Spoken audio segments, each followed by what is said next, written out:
Welcome to the guys. Talk about Japanese music news, other music related things. Guys, we're gonna talk about the new NEMOPHILA album. We're a little behind on it, but Champ and I did do a Just a review. little. Just a Just little. we did it recently, Was and there a deadline? for some people there might be. I don't know. But, For you, for the YouTube algorithm, there is. For the YouTube, yeah, that's a good point. And we're gonna talk about we got the Gotrix interview. Finally, part one is up on the Gadget Guys website and stuff. We're gonna talk about that today and many other things, and then our songs of the week and later on. A lot of So, songs came out this week again. yes, by bands I wasn't expecting, or I just missed.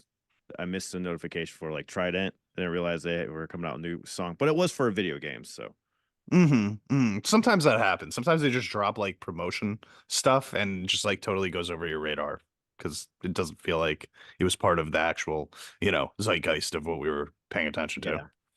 Ryan, there was some BAND-MAID stuff, right? That we had the letter come out by Misa, but I feel like I saw something else pop up. There's a letter, then they're just kind of announcing just about the upcoming shows because they got the spin-off show. That's right. For Yokohama, the spin-off one, which is it's a Zep.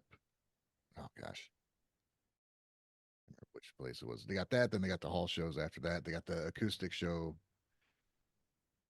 It's a spin-off show, then the acoustic for the fan club members, and then they got the hall tour after that. And Psyche's been putting some stuff out about their recording, and Oh, I nice. think Konami has too. So they're busy, man. They're really busy. Cool. When are they not busy? Yeah. Right. Do you think they're gonna put up like behind the scenes stuff of recording a new album since I they hope did so, a lot of dude. that I for the think- concert? Yeah, I think with the reception they got from what they put out before from fans, that I think, and maybe it's my bias, but I think they would do it because they know the fans want it, as opposed to I think we could just get more money if we put it out. You know what I mean? Yeah. They're saying Ryan, you sound a little bit low. If you can put up your input. Okay. How's that? That works. Yeah, Ooh. that works. Oh yeah. Oh, you're just When waiting you- for that big reveal. When you hear that Just- voice. Oh, what the hell, man? That just went from YouTube to porn. Right there. Just put it in your Now mouth. I'm Ryan. insanely jealous. Oh, yeah. So note to self: just tell Ryan to put the mic in his mouth, and he's good. It's like it doesn't matter how good of a mic I use, I still sound like I'm talking into a Folgers can. You sound good. My voice is just so tinny naturally. That's cool, man. That just means you're metal. Yeah. Oh, that's a good point. Oh, I like that Good way spin. to stop that. You just put the 200, 300K, and I'll get rid of the tinniness a little bit. I do that and everything. It doesn't work. What? Then your No, mic I'm is- just too lazy to EQ everything Oh, that okay. I do. Okay. Just every time you say a new word, hit your bass at the same time, and it'll just give it that extra oomph. Tinniness Oh. will be gone. That's a good idea. I should just start play playing along with bass you. while I talk. Yeah, your bass has to hit the same notes as your words, but That would be an be fucking It'd be an impressive. interesting experiment. That'd be impressive. Like to be actually able to do that. You think I know what happened with me is I would start playing the stuff I usually play, so my voice would follow what I usually play, and it'd be like I'd be speaking a blues solo. Ryan would be like, All these bands. What's going on with Ryan? I kind of want to hear that. My song of the week. I No, only speak see. in pentatonic. Wave, how was your week, man? Oh, my week. Man, I can't remember most of it, but yesterday, well actually this actually all connects to my song pick of the week. you pothead. Wave's a pothead without smoking anything. Champ's calling me a pothead. Hey, man, you're the one that can't remember the rest of the week, bud. On my stream this week, Simno showed me a song that was a very inspirational song to me, apparently. And yeah, I'll talk about it later when we get to our songs of the week. But Was that what somebody said 3 seconds? I didn't get the joke. It went over my head in the chat. Well, we'll watch it. We'll be able to actually watch part of this when we get to songs of Okay. the week, so don't worry. anyway, yeah, otherwise my week was good. Did a drum stream last night, learned the new Warning song, which was Oh, yeah. really fun. Never I watched- actually nailed it in one take, but I watched it, man. It looks fun, dude. It looks like a fun stream, man. oh, thank you. Yeah, Cool. I was streaming with my camera off for the first 5 minutes, so it was just like a typical great. Wave Potter stream. I put a comment on your video, but are you gonna do it eventually, like with the mics and stuff set up, or was that with the mics? I Well, didn't think it. I'm just using a one condenser mic for the whole kit right now Ah. because I don't have a live mixer that has 8 channels, 8 XLR channels right now. Oh, okay, yeah. And like if I went through my regular recording interface, I wouldn't really be able to mix it and play I with got one I music can and send everything. you with the USB out. You could use that. I was Oh, wondering because that's what we're setting up. We're setting up for what you're doing, Wave, where we put like, but obviously we're doing it through an interface, but we're using Logic to DAW or whatever as the audio thing.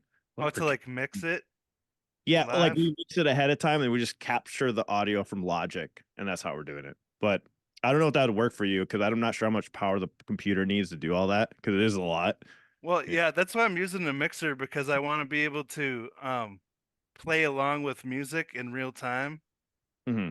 So I need a mixer that also has Bluetooth so I can play the songs from another device, Mm, you know, and then mix it live. Whereas if I was doing it through an interface, I don't know how I would Yeah. need more chords and I just don't But- have room back there for more stuff.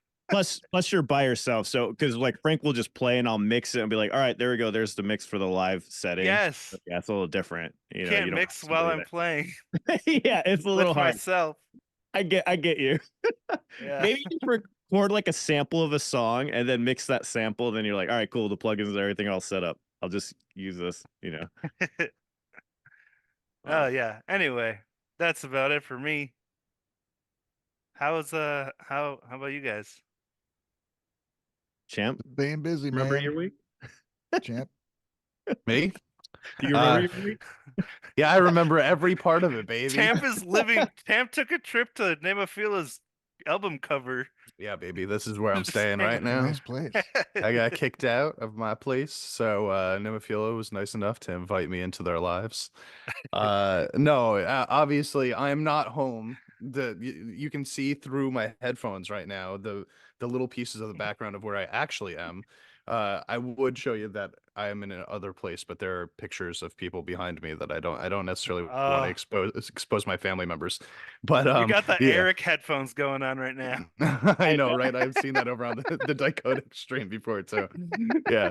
But yeah, I'm chilling over here. I'm doing some house sitting for them. I do this yearly during February while they go out and live the life. I come here and live their life. So yeah, that's pretty much just what I'm doing right now. I just got over here a couple days ago, so I'm still just kind of settling in. But like I said, basically the thing that I've been doing the most this week is listening to the NEMOPHILA album. So I can't wait to discuss it with you, the rest of you guys. Wait. How about you, Ryan?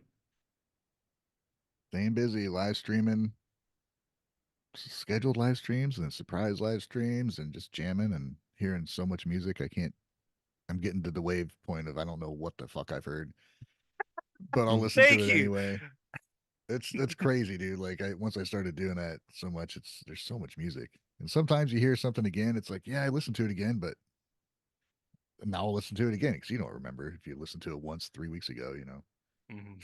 But yeah. It's all, man, just keeping it staying busy. Is that why Champ only reacts to one song every 3 I was, years? dude, I was literally about to say, like, it's funny that you said that because I started thinking about it as he said it. And I was like, damn, dude, like, you're fucking right. Like, that wasn't why I stopped posting videos, but now that I'm thinking about it, it has been a really positive part of not going full on the YouTube thing for me is that, like, I don't have all these songs blending together anymore. I'm like having a much easier time separating them and having them kind of feel like meaningful each to their own rather than it just like being like a stream where I'm reacting to 15 songs at once and it's like maybe one or two of them will stand out, not because the other 13 are bad, but because they just couldn't break through the ceiling of the other 15 or 14 or whatever, you know? Mm-hmm. Right. Because I think the one of them today, the Machu Picchu, I listened to like on stream and loved it. And then I heard it again. I'm like, I think I've heard this, but I, Yeah, I might as well be listening to it for the first time again. same. I I know do I I heard do it write a while down, back. like if I'm listening to something on stream, I really like something, I'll write it down. And then I think on some random live stream, I compiled my list of bands and I had like over 100 bands I wrote down. I'm like, what? And those are I just the know. ones I Write picked down out that I almost really wanted to anything. listen to. You know, it's 100 bands. It's like, dude, Yeah. so many. That's more bands than I ever listened to for the whole prior part of my life. Mhm. Insane. Mhm. Yeah. Could There's you too much just good tone shit. down the quality a little bit? Yeah, It's too much exactly. for us. If we're finding bands that have like 500 views on their albums and Yeah, they're dude. still as good as the bands that have 500,000, that's a Yeah, problem it's for us. nuts. Yeah. Dude, I'm Yes. just checking my sheet that Simno made. I'm coming up on 2,000 songs in like the past. I think this was started last January, so like in 1 year, Wow. basically. How Yeah. many of those 2,000 do you think you remember? I mean, 5 or 6. if I heard them again, I would probably remember certain ones that were extra memorable. If I But if I asked you to name 5 of them right now, would you be able to? well, I have the list here, so Yeah, you'd be able to cheat. uh Smart. Just keep the Yeah. list up there. Then you can Yeah, oh, tattoo it's it like that. on your arm, bro. No matter what, you got the Tattoo it. answers. 2,000 songs on my Yeah. arm. Added to it. As he actually just gets a tattoo that says 2,000 songs. Right. That's not gonna help, Wave. Is it one of these? 2,000 songs. It's a cheat sheet. Uh, We know. leave the high school, but the high school never leaves us, right? yeah. What Oh, about you guys? Ryan, Alan, did you do anything cool this week? Anything you want worth talking about? Yeah, just collabing with you guys this week, man. It's been a blast. I just released a video that we did with that drummer Estepadio, and it was really fun. So shout out to Imagination. She did a really funny edit of it and put it up. And Yeah, that's good. wait, can you repeat that again? What did you say? the reaction we did to Estepadio. Oh, yeah. Yeah. Yeah. I It's put pretty that good. video up of us from our live stream, so that's cool. Oh, So- okay, yeah, from a couple weeks ago. See, I can't remember 2 weeks ago. Also did some collabs with Anastasia. So what I've been doing lately is like reactors have just been coming in and just been having them jump in with us, and it's been pretty fun doing that. Also did a stream with Champ. We did the whole NEMOPHILA album. That was a fucking blast. Ah, I wanted to be there, Wait, but it was so late. 1 hour for 3 songs. So put that in. Yeah, that was Wow. it. If you were Mind you- trying to slide in there, it wasn't happening, man. 3 RPH. So but it was funny because we're doing that stream, and I kind of predicted in my head it was probably gonna be like a 4 or 5 hour stream because the first stream that Champ and I ever did together was 4 hours, and it was just us talking. Yeah. I don't know if anybody watched that, but so I was slightly worried, but we moved it along pretty quickly. Near the end, we sped it up a little bit. I feel like it was like once we realized it had been an hour and 15 minutes and we'd only done 3 songs, three? we were like, okay, let's All right. let's actually listen to the songs now instead of talking about random nonsense. Guys, that's not so bad. I spent an actual hour on my first song of Friday, so Mm. Dude, that is crazy. I will say, like, the people in the chat that have been in my streams know that I usually don't listen to the first song for the until an hour and a half in. So, Yeah. I've made people wait forever. That's my move. You have to wait if you want to see the content, baby. Man. yeah, Champ, we're not to 100 likes yet, so we're not gonna do the main topic till we get there. Exactly. We got working on the album stuff, just trying to man, the vocal stuff is still getting me. Like just recording my own vocals on things has been like a fucking nightmare. Been practicing like crazy though. Like 2-3 hours a day doing vocal practices and warming up, hoping Nice. it sounds good enough at some point. But it looks like that codec's just gonna probably go with finding a full-time singer on it. And we've been trying to do that. But we're getting music done, getting ready for full band live streams. So that's pretty fun. Working on that today. It's honestly probably a good idea to try to find a full-time singer, not because I don't think that you could do it, but because it makes it so much easier on you, like, because you're writing music and stuff, to have somebody else be able to just take one of the instruments off your hands, and just you don't have to worry about that one all the time. I genuinely just like singing though. I do Oh, like it. It's just oh, then sucks never mind. it just sucks that I'm horrible at it. So it's like, fuck. It's like one of those things that you want to do, but you're like, damn, I really suck at it. So my philosophy for this next month is I'm just gonna spend a couple hours every single day. So I got back to doing that, doing like an hour of exercises, hour of song practicing, and Hmm. just recognition and just getting it down. Because like the music side of it's easy. I've been learning songs like crazy. I just joined a Korn tribute band, so that's crazy. So I learned like 20 I learned like 30 songs yesterday. It was insane. So it's like, I have like notes everywhere of songs, just like written down structured and stuff. Did you actually go play out. those like now, or do you still have to go over them and kind of learn some shit? What do you I've mean? done that to where I like learn a like, hey man, our guitar player can't make this gig. Can you play this show in 3 weeks? I'm like, yeah. What do I gotta learn? And it's like 4 hours of music where I knew like 10 songs and have to learn everything. I'm like, oh fuck, sure. So I listen to them all, take notes, play through them. Then I get there, I'm like, oh fuck. It's like, which one was which again? And I'm actually that happens sometimes. That's why I write the notes. I don't even care. I'll show up at the practice with my notebook and I'll be like, all right guys, what song we're doing? Oh, blinded? Okay. Yeah, I must be horrible at taking notes, and you must be really good at taking notes, because I think I write down enough, and I look at it, I'm like, I don't even know what I'm supposed to do in this. You just start drawing I pictures. wrote stuff down, but You're right though. Sometimes like I have like 5 gigs coming up for 4 different bands. So one band, my punk band Thug, they were like, "Hey man, we got a show." And I went and looked at the notes I wrote because I don't practice them after we do the show. I was just like, Yeah. whatever, let me know when there's another show. And then I went to look at the Thug notes and I wrote down like 3 numbers and I'm like, what the fuck was I saying here? I listened to the song, I'm like, oh, it's da-da-da. All right, cool, got it. And move That's on. what's nice about drums. You don't have to write down notes, so you can just like write numbers. right. Yeah. dude, you should have seen my notes when I was learning Wonderland on the bass. I was like, when you just said that, Alan, da-na-na, Yeah. I remember writing down things that, like, I would read it and it would say on the paper, da-na-na. And I'll be like, wait, what? With the And then I'd slidey bit. I'd listen to the song and I'd be like, oh, it goes da-na-na. Okay, that's why I wrote it there. And then the next part is like, wee Like- woo, wee woo. I got like all this nonsense. This is the notes for the Thug band. Like, see that? So there's like 4 numbers. I was like, what the fuck was I talking about right there? Nice. But for example, like Is that like the chords in the key? yeah. So if I have to improvise, I can. I'm pretty good at improvising. So if I have the key written there, I'm like, okay, well, it's in the key of this. And as soon as I hear the first note, I'm like, all right, cool. And just Yeah. follow along from there. But if it's a Nice. band of the same week, what I do is I write the notes for that, and those notes are super fresh in my head, so I won't forget. Like Ryan was saying. So the reason why I'm doing it is you guys are probably like, why are you joining so many bands? It's because I was gonna get a job, right? And then I was like, why don't I just join a cover band that's making tons of money, you know? And a There you Korn trip go. is gonna be pretty good money. And I was like, fuck it, I'll do that. And then I went to go learn these Korn songs, and I like Korn, but I don't love them. There's this one song, Chi, by them on Life is Peachy album.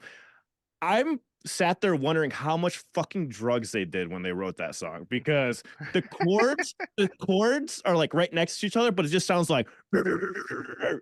the actual album. I'm like, what are they playing? Like, I looked up tab for it and everything. Nobody knows. Nobody Dude, knows. I mean, The I notes imagine have the out there bass. for it.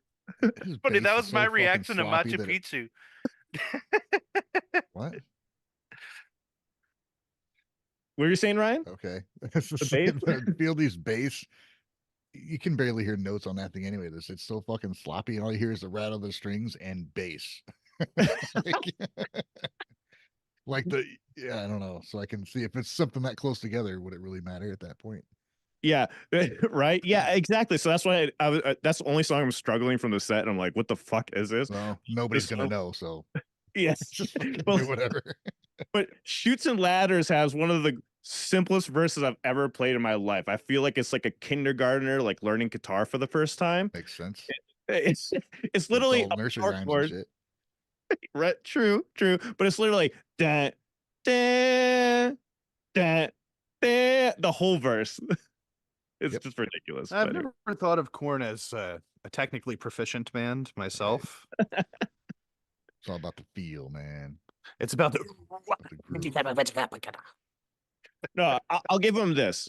Really interesting atmospheres that they create with yeah harmonics and stuff. Yeah. Like it's soundscapes.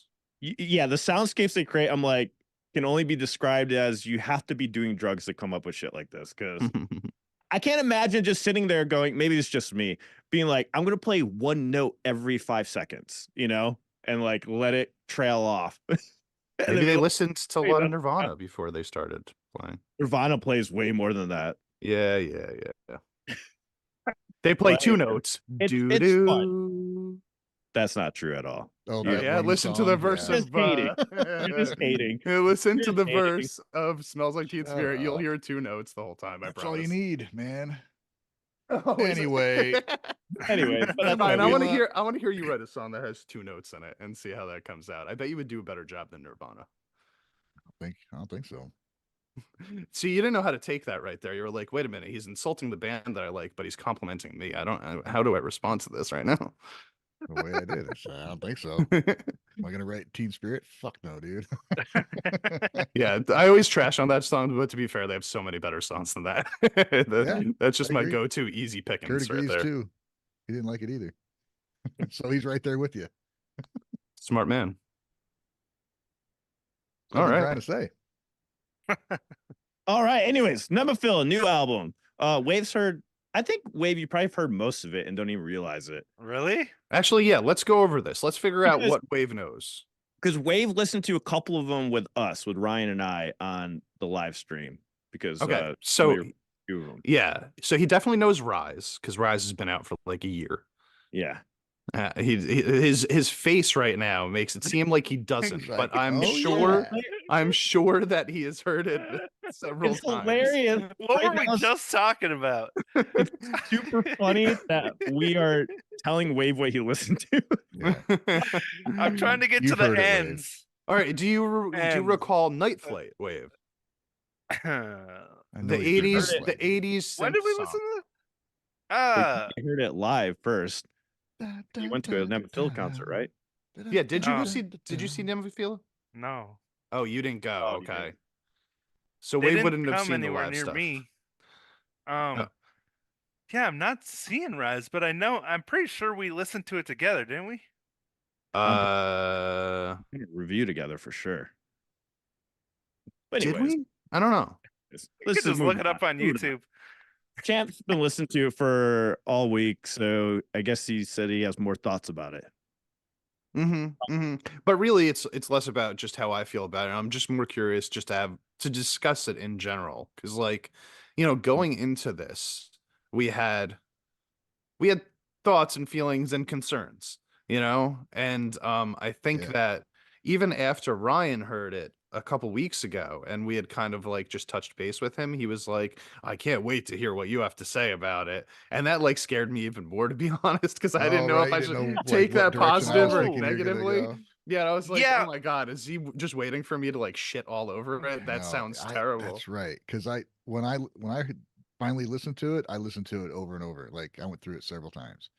Now, Mm. granted, I made a playlist where I took 3 of the songs out, so I could just listen to the ones I really liked without skipping songs. Ooh. But that doesn't mean Okay, they're bad. It just doesn't jive with the rest of the album. So I Okay. did hear What- Rise 10 months what- ago. Yeah. That's why I don't Ryan, Yeah. what 3 songs did you take out? The slow ones. What are they? So that would be Odyssey, Odyssey. Yell, and Night Flight. Yeah, that's the slow one. I think I did take Night Flight out, but I put it back in. So that is pretty. It's such a fun song, right? But yeah, Odyssey and Yell, I was like, I just don't want to wait. I got tired of skipping them, and I don't want to wait to hear something I want to hear, so I just took them out. Odyssey, I can't get down with, man. I don't like it. I think I gotta agree with you on those. I mean, Champ liked Odyssey. It's just you could hear that auto tune in the beginning and end. It kind of irked me a little bit, but but overall, it wasn't my thing either. And not just that. So that's probably just me nitpicking since Dude, it's I hate 80s ballads, and that's exactly what it was. thing. I'm just so But- over them like my whole life. I'm just no more. So when it was like a straight up 80s style ballad, I was like, man, I gotta ask you though, do you agree like that song Odyssey was like it was all of the Odyssey, it was all of the 80s ballads like crammed into one. That's what I felt like the early 90s and all 80s. they 80s Every the s- hell out of that, dude. Yeah. Every single ballad you could possibly think of was thrown into one song. I felt like they had just encompassed everything.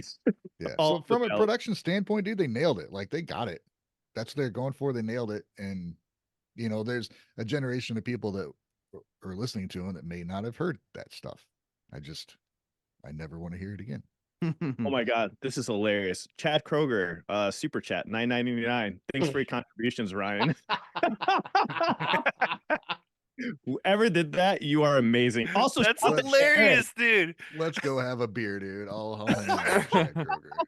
Hey, Chad. I know you guys Is aren't that married, really Chad Kroger? but can you introduce me to Avril? That would be really cool. Also, shout out to Eric for the $20 super chat, guys. Thank you so much for the super chats. We really appreciate it. Yeah, Yeah, man. thanks, Eric. I didn't know he was a fan. Maybe I should talk less shit about the band. You should do an interview, Ryan. I should. Why don't you prove me why you're not a douchebag? What a way to start. It's no secret, Anyways, man. Back to Anyway. Nemophila. Yeah, So 80s ballad, yeah, totally agree. We heard some like early 90s too. We're thinking Don't Want to Miss a Thing, or right? Is that the name of the song we were hearing? Aerosmith? Yeah, Brian Adams. Aerosmith. Aerosmith. Oh, Yeah. Aerosmith. Yeah, fucking Yeah. Armageddon sound. Armageddon, yeah. No, Right you on. know what? You were hearing that. I was hearing Angel. I was hearing Angel. I heard by that too. Yeah. I heard all of it. There was All of- definitely like we went over this and there was like small moments, right? Like 2-second moments throughout the course of the song where it sounded exactly like a different song that existed in the past, and then it stopped sounding like that the second later. And we just kept going through these Yeah. different songs that sounded like, and we are like, wow, this is Little crazy. Brian that's doing Adams this. in there. Man, Yep. I gotta hear this now. I really like it. I know that you guys aren't like as big of a fan. This was, in my opinion, the most Mayu has been given a chance to just kind of sing, just like without anything blocking her or affecting the song too much. It was literally just her singing over some simplified notes. And for me, that was enough for me to really like it because I love her voice and we don't get that opportunity very often. So I was won over just by that fact alone. Right on. Yeah. So Cool. it was done very well. I'm not saying it was done badly. I just don't want to hear it. It was just too 80s ballady for you. The only thing that There's- irks me is the production was so good, recording was flawless and perfect. How do you fuck up those two parts in the song on the audio engineer standpoint, not Nemophila? Like the audio engineers, how? Like it was flawless, but Champ didn't hear it. But then when I rewinded it back, then he could hear it. But there's two parts where you can hear like the auto tune trigger in real quick, and they fucked with Mayu's note, and I was like, why would they do that? It was like kind of Rules and agitating. Let that in, you know? It was kind of agitating just because you could tell that it was not a difficult note. Like it was just like a Yeah. note that was like in the middle Yeah. of a line. And it was like, So- why did they just make it wobbly? She clearly didn't hit the wrong note. So I thought about it after Oh, I like- made these comments, and there is something that happens with vocals in the editing world, or when you're doing sound design, or when you're mixing, right? There is something that does happen if you're not careful. There's digital artifacts that are created. So this is my only this is the only thing I can think of that happened. So I think like one of those digital artifacts kicked in whenever they were tuning vocals or something, and it just kicked in for those two parts because you definitely didn't need them. And that does happen. If you do too much processing, you'll hear like these weird digital sounds, and it's just something that happens when you're mixing and you're using a lot of processing. Yeah, it did seem Right really at the weird start. placement for it. At the very start and the very end when it's really slow. Yeah. And it's like not even like I didn't notice it at all until Alan rewound it and forced me to notice it. The son of a bitch. He was just constantly ruining music for me. By the way, I want to say that song that I put out last week for you guys to listen to, and you were like, there's this annoying track in the background the whole time. And I was like, I didn't hear it at all. I went over and I was like, I'm not gonna watch Alan's reaction because he's gonna fucking ruin the song for me. So I went over and watched Ryan's reaction to it, and within 2 seconds, I heard that goddamn annoying sound. No! And I was like, why did you put this in my head? It was so loud and obnoxious too. Like I didn't notice it the first 10 times that I listened to it. And then the second after you say it, I'm like, what is that? Ugh. I'm making you a better listener. It's I like when don't- I I wanna started be a- watching reviews of The Last Jedi. Yeah. Yeah, Eric hates me for it. He said tells me all the time. He's like, "You fucking ruin music for me." I'm like, "I'm sorry."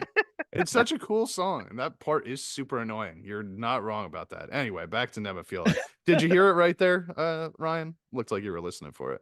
No, not with everybody talking. I have to listen to it again, but I don't know. Yeah, I mean, it just calls into question like what else they did for the rest of the track, man, which sucks because I don't want to think of them correcting her voice or anything. If they left that in there, then what else did they fuck with?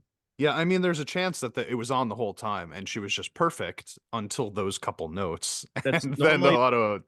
That's it normally the auto case. kicked in. That's normally the case with most recordings anyways. They always have some layer of like kind of like tuning us there.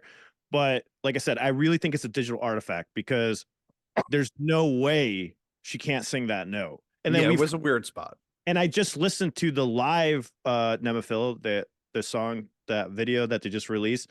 I can't remember the name. It starts with R. I always mispronounce it.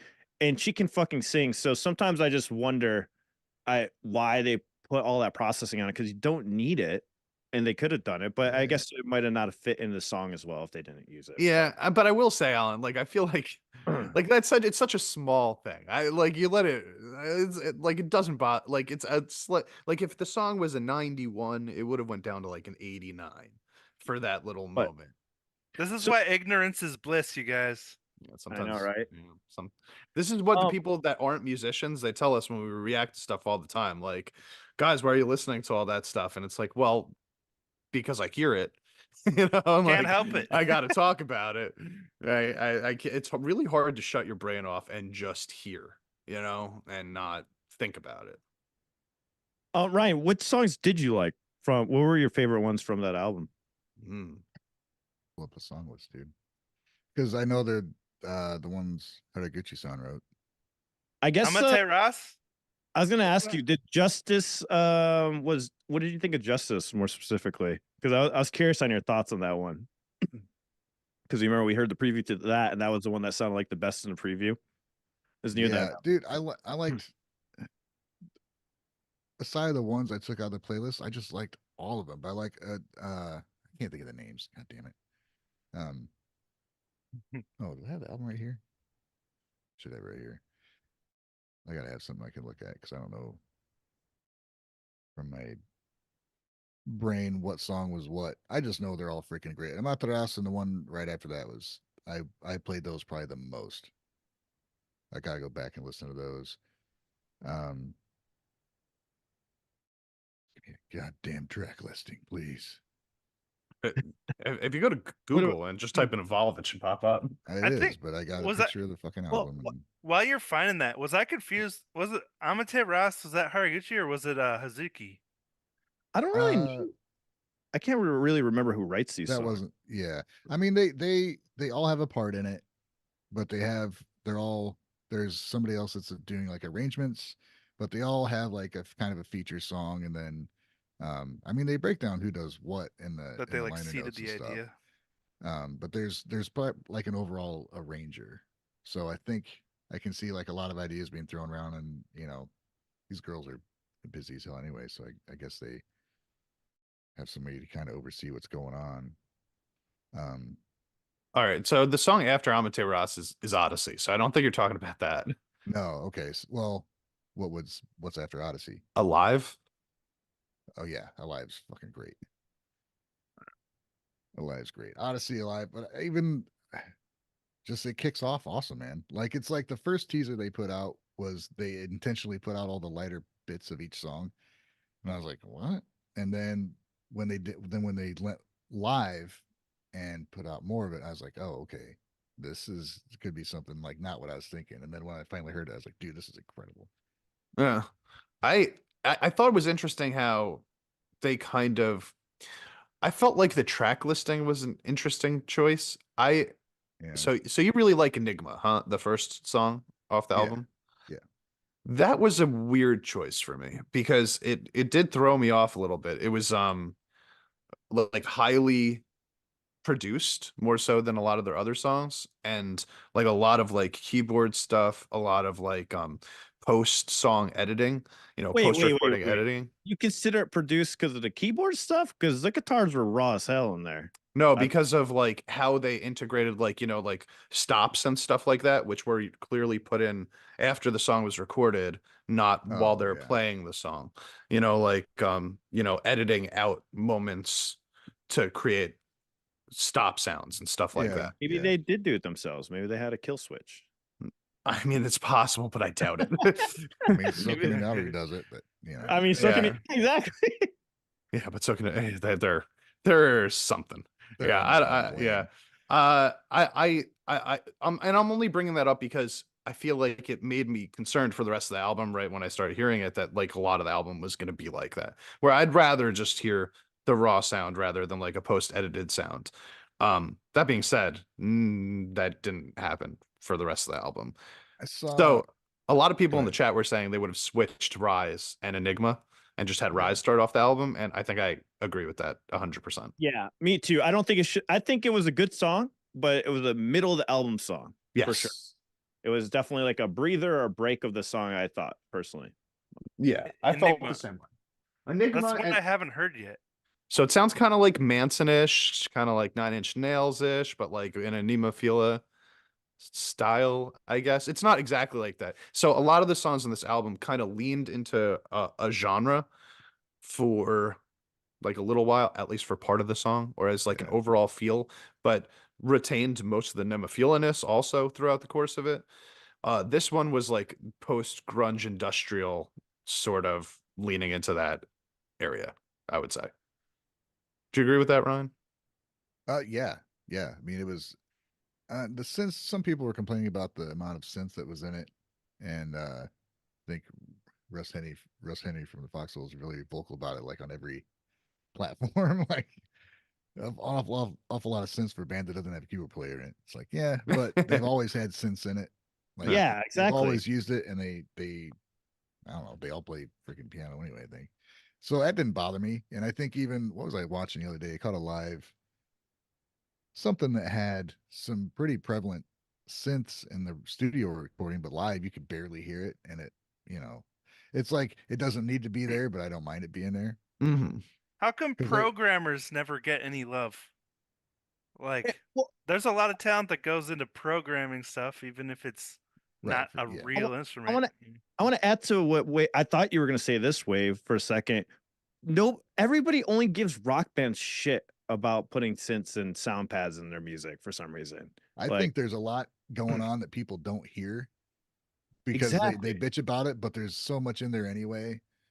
And like, even I was surprised. I was listening to NEMOPHILA pretty closely, and I heard there was a melody, vocal melody, and there was a synth like on every line, dude, going right with Mayu's vocals, and that was part of the sound of Exactly. the song. Yeah, know? it's I mean, very the good synths are the ones like that you don't know were there. It's like good effects in a movie. You know what I mean? Yeah, You shouldn't know they're for there. like you're not gonna win a Dichotic original. We put keyboard line underneath the vocals for just the chorus parts, Yeah. for example, and Just we a like freaking- blend and mix them. Yeah, Well, So- you can say that about any instrument. Like a lot of people say that about bass, but then you get bassists like Misa, you know, like Mhm. you want to know she's there, you know, and like Oria from Gotrek Spin does this crazy keyboard stuff. Obviously, she's actually playing it, but Yeah. Mhm. I don't know. As someone who spent a lot of time learning to program, like on FL Studio and stuff, I'm like, these guys, it's really hard to get that good where you can blend it so well with actual real instruments in rock music and make it sound like really nice and balanced, you know? Mm-hmm. I do think programmers, or like, whatever you want to call them, get more shit in the rock world than they would in the pop world, because when you play pop music live, you don't have to have anybody playing that music. You just play the background track, right? Yeah. Well, a rock band has to go up there and actually play the song. So if you feel like the song has been taken over by programming or editing or something like that, then playing it live is not, it feels less raw. It feels, you know, if they have to add a bunch of backing tracks over it, then it becomes an issue. I don't think that that's an issue for NEMOPHILA or really any of the bands that we listen to. But there is a certain line, I think, where like you're going to start losing respect from the rock and metal audience if you can't play the songs live the way that they sound on the album. I think that's where a lot of the I think newer rock fans don't care. I think that's still like it's still generational. I yeah feel yeah with the, true. I agree with that. I'm not necessarily sure that that's a good thing. Like I prefer yeah. that Is it a good thing? That's a good question to ask. Is that a good thing? I mean, it's really subjective, right? But like, I prefer that I liked it better when people would get annoyed if you couldn't play a song live. You know what I mean? Like, I want to be able to respect the bands that are writing it and the artists that are performing it, like enough to know that they can do this whenever they need to. Never feel it can. I've seen them live. That's not a concern for them, but I do think that there's a line. Yeah. All So, right. yeah, well, let's just move on from the songs. I mean, from the first song. So we talked about the first song. Talked about Rise. My favorite song on the album ended up being OSKR. I Yeah. absolutely love it. I think it's so fucking fun, man. Um, and then we had like, so there was like what, four songs I would say. Alive, Justice, OSKR, and Hammer Down that kind of they fit the most into like the what you would consider to be the NEMOPHILA molds, right? Like those are like the most, I don't know, like metalcore slash whatever genre they're leaning into combined.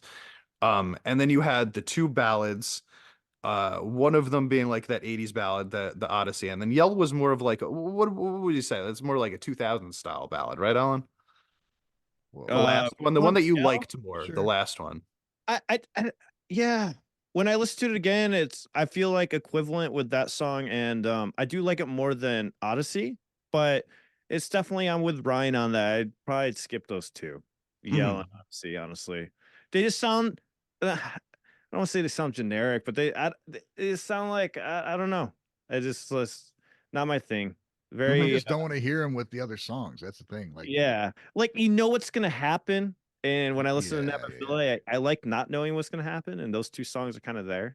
You know, with that. You kind of like, I would listen to other ones. The other ones are more interesting to me. Yeah, And I'm probably not going to listen to either of them very much going forward, honestly. But I do think, and this goes completely against. This was my favorite part, right? Like, because we went into this going, maybe it's going to be lighter than their other albums. I think they have the heaviest part that they've ever written on this album, which was like the middle of Justice, I yeah. believe, where it's like, so it starts out, Justice starts out like very it is like very production heavy, right? Like it feels like there's a lot of editing, there's a lot of like there's no guitars being played, I don't think, in the beginning of Justice. And then suddenly it comes, she starts going la la la la la la. And we talked about this, right, Alan? yeah, She goes la la la la la la. And then the next part comes in, and it's just this brutal massacre of screams and heavy guitars and drums. And she goes, and I was just like, that's the coolest fucking shit ever, dude. And I will say also, so I was showing my son a couple of the tracks, and when that part came on, he looked at me and he was like, "Whoa." And I Yeah, was like, nice. "Her scream got a lot better, didn't it?" And he was like, "Oh my God, yeah." And like he's not even really a Scream fan, but he was like, he loved it. He thought it sounded so cool the way that Awesome. she did it there. And I gotta agree, man, like her, she was always good. I always liked her as like her high-pitched scream vocals, but she added this sort of like mid-range, almost low tone to some of her screams on this album, which sounds so much fuller, so much more powerful than a lot of the other sections that she had in the old albums. I think that she's getting better and better. And my concern was that she was going to do screaming less as she went forward. And here Yeah. I see that Yeah, she's there's actually a getting lot, dude. better at it. There's a lot. yeah, they did another big difference too. This album was a little bit more layering with the screams and making sure that those are mixed in properly. I think. True. Yeah. Yeah. You know, Yeah, there were a lot of parts where she was singing with screams layered underneath it. So yeah, it's like, lots even of cool when, vocal production throughout this entire album. I thought the vocal production on this was definitely way better than the two previous. It was just done really nicely. Mhm. All the genres that they do. That's like when Champ and I were talking about, like this new album is so different from the last one because it's like a whole new field of genres they threw in. Yeah. Mhm. And I think that's what we're going to see from them going forward now at this point, right? Where it's going to be like, What they do. here's their 10 songs, right? And they're going to have like 5 that are going to be like metalcore mainly with like elements of other stuff. And then there's going to be like the other 5 songs, which are going to be like NEMOPHILA, but like leaning heavy into a random genre of their choosing at that point, right? Because at this point we've gotten new metal stuff from them, we've gotten pop punk stuff from them, we've gotten 80s ballads from them, we've gotten industrial songs from them, right? Like it's just all over the board. They're gonna do everything, man. I'm waiting for that country song. Actually, people were saying that Odyssey sounded like a country song. Now that I think about it, It did. I said it during our reaction to it.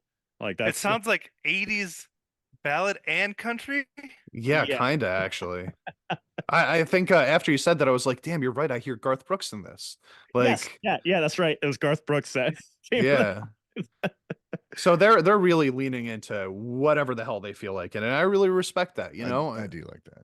and maybe it doesn't make for the most cohesive album, Yeah. every time, but I do think that like ultimately, when I am we to complained about.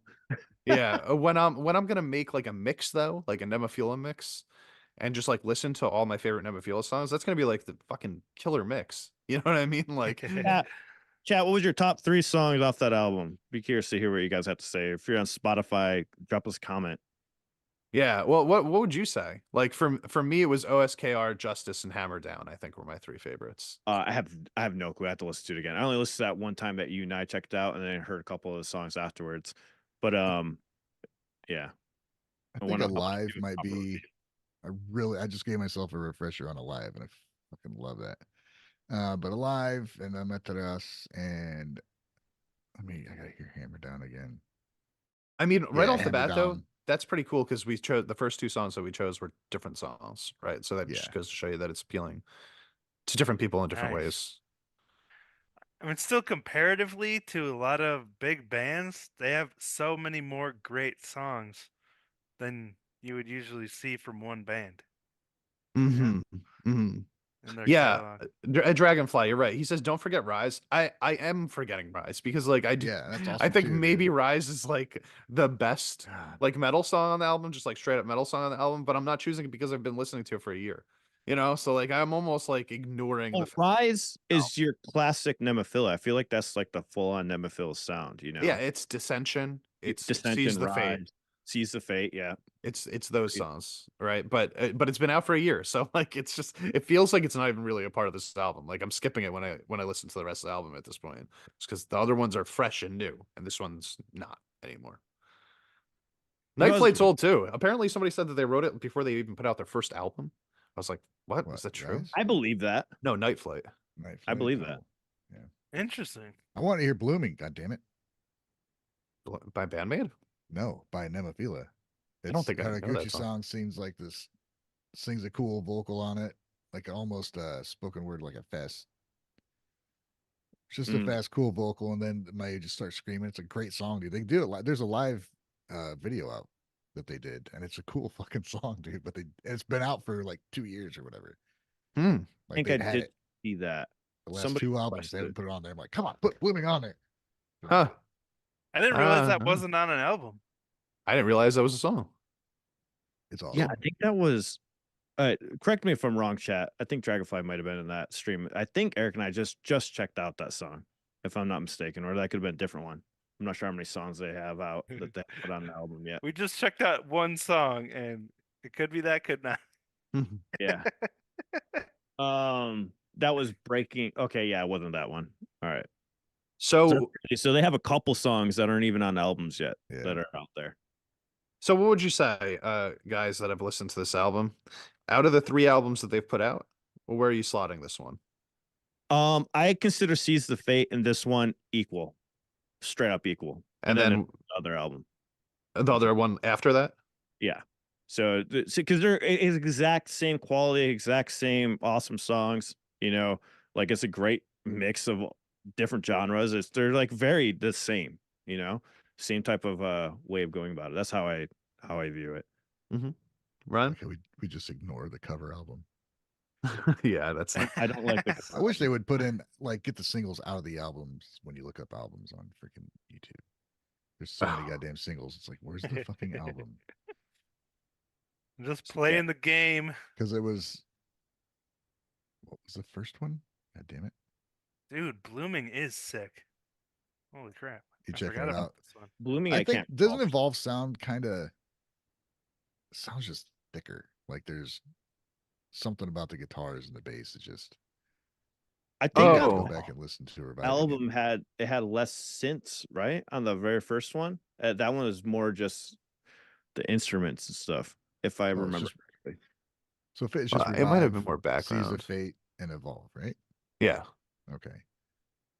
I think, what you just brought up there, Alan and I were actually talking about this while we were doing the stream. How each of the songs, not all of them, but at least a few of them were actually like the instruments themselves were changed for the song, right? So Yeah. like the type of distortion that they use, like there was we talked specifically about the bass, where there were a couple songs where it was quieter, there were a couple songs where it was mixed louder, and there were a couple songs where it was distorted, right? So it was like trying to be a different thing, and they kind of worked each genre around with the instrumentation with it, right? Like where Yeah. depending on what they were doing, they were mixing it different and were using different distortions and stuff. So That's different. Usually you have like a sound for the album. Here's what yeah, guitars sound like. Here's what the drums sound like. But they're like that's really old exactly school what where we said. Yeah. they tweak it for each song. They have like its own sound. That's fucking cool. As long And as we you were can get it all to sound good, like when you listen to it Yeah, together. exactly. And Wave, this is where Alan and I were actually giving the programmer and the editor a lot of credit in this, where like they had to learn how to create these soundscapes also.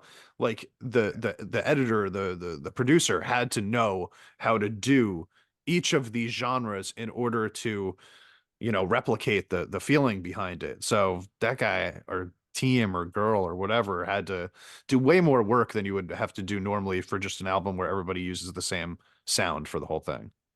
Yeah, Dang. yeah, they need a lot of credit for that because there's so many different genres, and none of those are easy to mix. Any of those genres, it's just so many different styles of metal and tones and guitar they had to work with. So probably it was a nightmare to mix that album.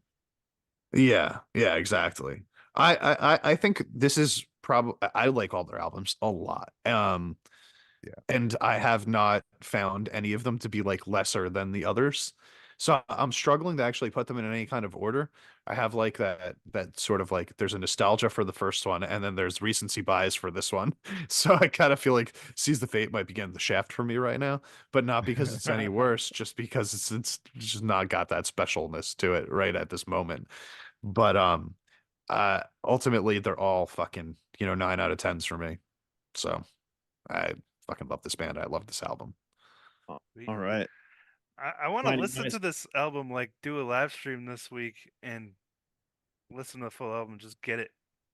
You really should, man, because it's not like this is the type of album where I would say if you were to listen to each song individually, like separately from the rest of the album, you might be like, I like this song, but I don't like this song, and back and forth type of thing because there's such a shift. But if you listen to it all at once, it feels a lot more like it blends together a little bit better, I would say, and therefore you feel it connect more. That's my opinion, at least. Sweet. Heck yeah. All right. Any other thoughts, Ryan, that you want to say about the album?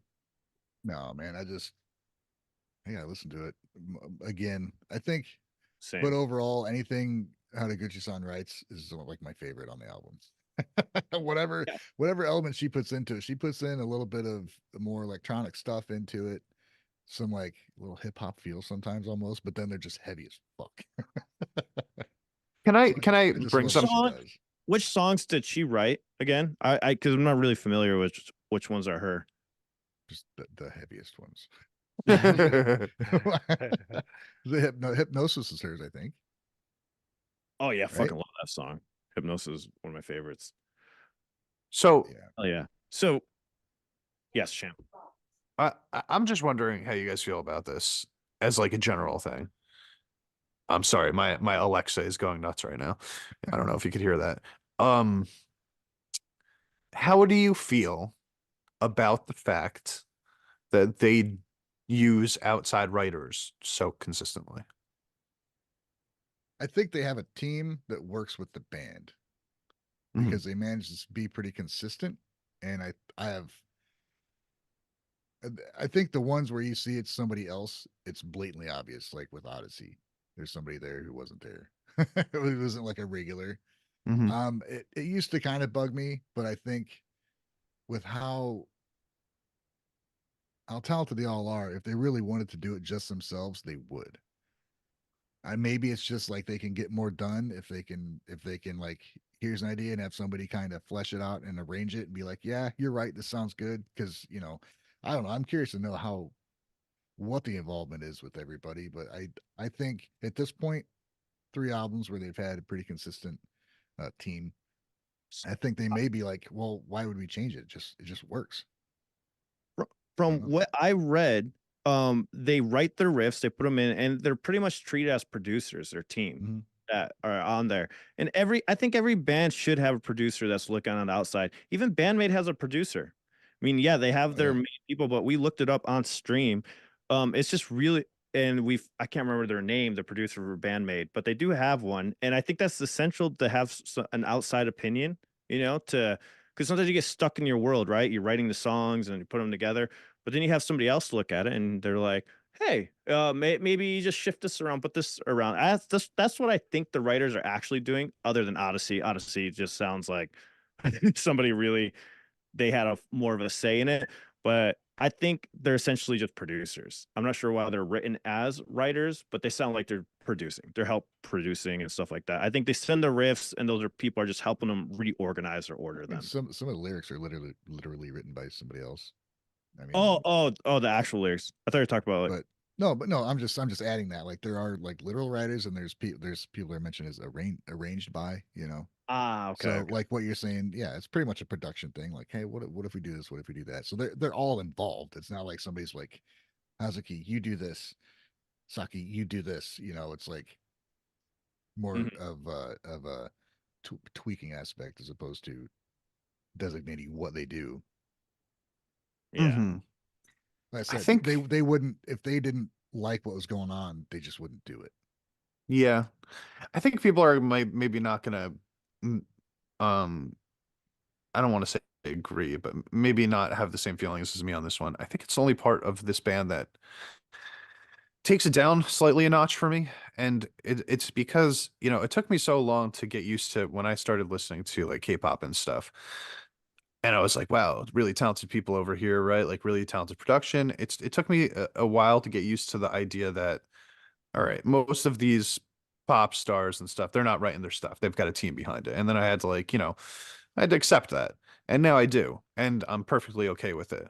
But when I go off onto the bands, I kind of expect that the bands are doing all the work, right? So when I started finding out that some of these bands were not writing all of their music, I think I was a little bit bummed out, like a little bit let down, just because I think that my favorite part of music is the creativity that comes from the writing of it. And that's not to take away from Well, the actual creation of the song, because it still got made, it was still written, and those people still deserve credit. another way to think about it though is when people write songs, they show other people's songs before they release it. Sometimes they get a bunch of opinions by other people. So either way, they're still going to be changing or molding it to those opinions sometimes, or even to the fans. You know what I mean? If they go that route. So I think Mhm. every band is always going to have outside influence of how they're writing and things like that. Right, and I have no issue with that. Like, I think it's cool to have like a person or two people that are there, like a producer, that's there to say, okay, like this is a good track, but let's adjust this or change this, let's add this type of thing. But I'm less intrigued by a song if I find out that like the band that's playing the song didn't have like involvement in writing the song, or at least had minimal involvement in Yeah, writing I the think. song.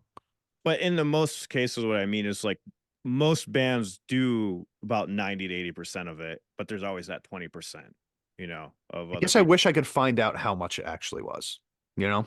Because we All see the a lot of names for band NEMOPHILA. Yeah.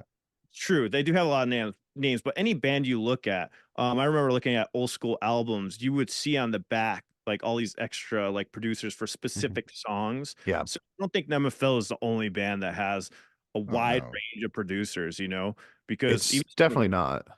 yeah, because I can't remember which album it was. I remember looking at the back of it and it was like, I was like, what? Who's this guy? Who's this person? Because they actually put him in the Yeah. line list of the credits. So I'm like, what the fuck?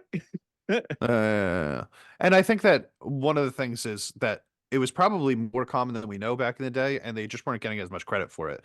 They were. While They did not now get the credit. they give credit to everybody involved in the process, and that's better for the whole team overall. And it's more honest, it's more genuine. So I respect that and I appreciate it.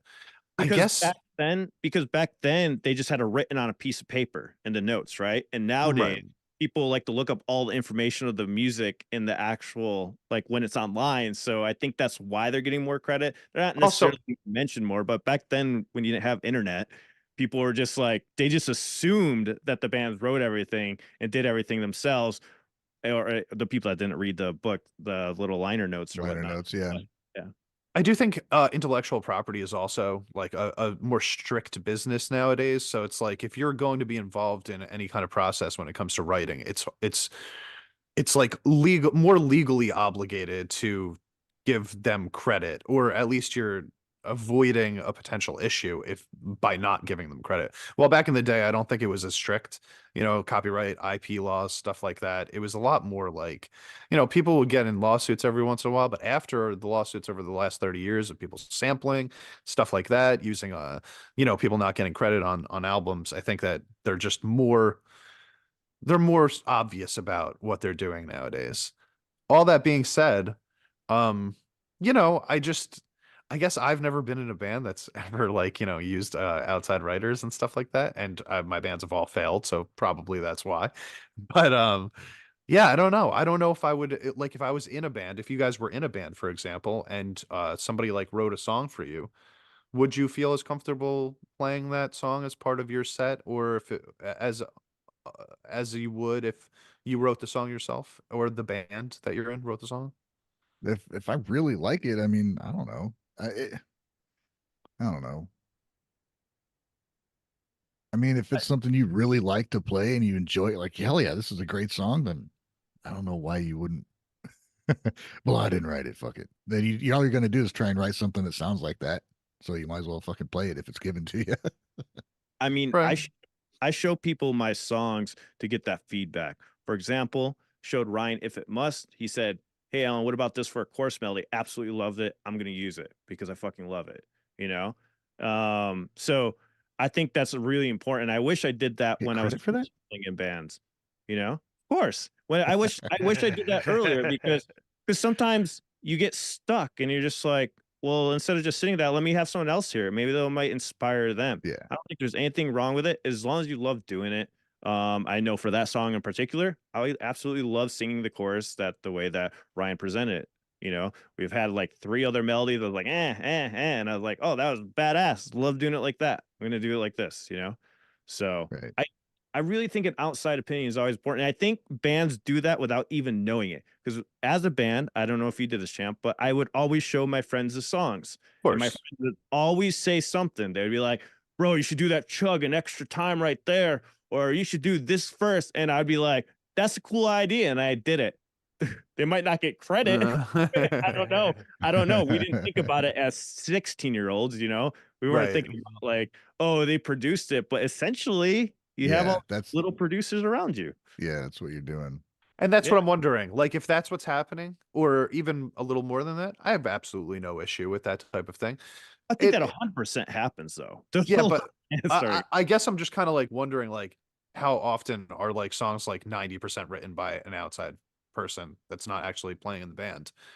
You know, 'Cause I guess we're 90%. not going to find that information really, but I mean, if you're talking about like boy groups like Backstreet Boys and NSYNC, then yeah, the 100% is being written by someone else, and you just go and sing and but dance. that's You exactly know? my argument against it, right? Because I don't want to think of like NEMOPHILA the same that I would think of Backstreet But, Boys. but hold up, Or let me say, Sinatra or Elvis. They didn't Or write their them, own honestly, shit. as much as I respect them, it's Yeah. a different thing. But I'm sure the person who wrote the song, I guarantee you, even with Backstreet Boys and NSYNC, I guarantee you they had a say in the song. They just didn't get credit for it. Guarantee it. It goes back to the whole band thing. Even though your group of friends didn't get credit on the liner notes, somebody was still involved. You Yeah. know, even the guy who wrote the Backstreet Boys song, I bet you the actual people singing it had some kind of Gotcha. sway over certain parts of it. They just didn't get Mhm. credit for I Yeah. don't know. Could be. Could be. Maybe. It's really hard to tell because we're not really ever going to get this actual information, unfortunately. So we Yeah. just have to speculate. But I do think it's an interesting topic because I really never approached this, at least from a band standpoint, until we started doing Asian bands, right? And I started realizing that they do use writers, and maybe it's just that they're being more it. transparent. Limb Fantastic said it perfectly. The credits are usually about royalties, and that's absolutely what it is. It's just who's going to get paid in the end. Rollatos? What? Sorry. Royalties. Royalties. Oh, Yeah. Yeah. Dragonfly says Nickelback wrote all their own music. Oh, All yeah, right, guys. producers yeah, for that's everybody. apparent. Producers all around. All right. So before I get into this next part, I just want to say shout out to our winner of our contest, James Lev. I mentioned your name on our podcast on Wednesday. You won some badass brass metal stuff creations by Pi. So hit us up on Discord so we can send that prize to you. That we do these giveaways for our members and our Patreon supporters. So just an extra incentive for helping us out. We're going to be doing more of these giveaways and stuff like that. They're really badass designs. She does them custom for you. So make sure, James, you hit us up and we'll get that out to you. And thanks for being a supporter. We appreciate you. Yeah, James. brass metal actually sounds like a pretty sweet genre of music. Yeah, it does. Gotcha Spin interview. Reactors finally confronted. Is the article that was we just put up on the Guys Guys podcast. Hope you joined that. It's finally there, guys. Woo! Finally there. Back in August 2023, Japanese rock band Gotrek Spin flew over to America on a special musical guest for Anime Matsuri. We sent Guys Wave and Ryan to the interview the pop rock ladies at the annual anime convention in Houston, Texas. This was especially exciting for Wave as he was going to meet the band that selected his video for the overseas winner with that reaction contest. I know that was a little bit ago, guys, but you guys want to talk more about it? Let me just pop in real quick and say thank you everybody for the support and stuff, because you are the main reason that we were able to get Ryan and Wave over to be able to do stuff like this. So all of your your patronage over at the patreon.com/guys and the super chats that you guys send in, they make it possible for us to do that stuff. So we very much appreciate it. Thank you. Yes, thank you so much. I got just want to say a special shout out too. Like I got a lot of support from people just before we made the trip to help cover the trip and everything. So thank you all so much, everyone who helped out with that. Son of a bitch. Good for you guys. I just had to shell out money and fucking go. No, but that's to my patrons and everything. So yeah, those things help, man. All the super chats, super thanks. That support is that's literally what it gets us where we're going. So yeah, it's like when we see those, we're like, oh, hey, maybe we could use this to get another interview and stuff like that. Yeah, man. Yeah, it's cool. So But yeah, do you guys Wave. want to mention anything? I'll add here. There's this part 2 coming out, and I'm gonna do what I should have done with the first one and get some photos from the interview and from the show that we were able to attend and photograph, and be able to see some of those. I should just make an album or something and share it. But so yeah, Wave. I don't know. We've talked about it here and there.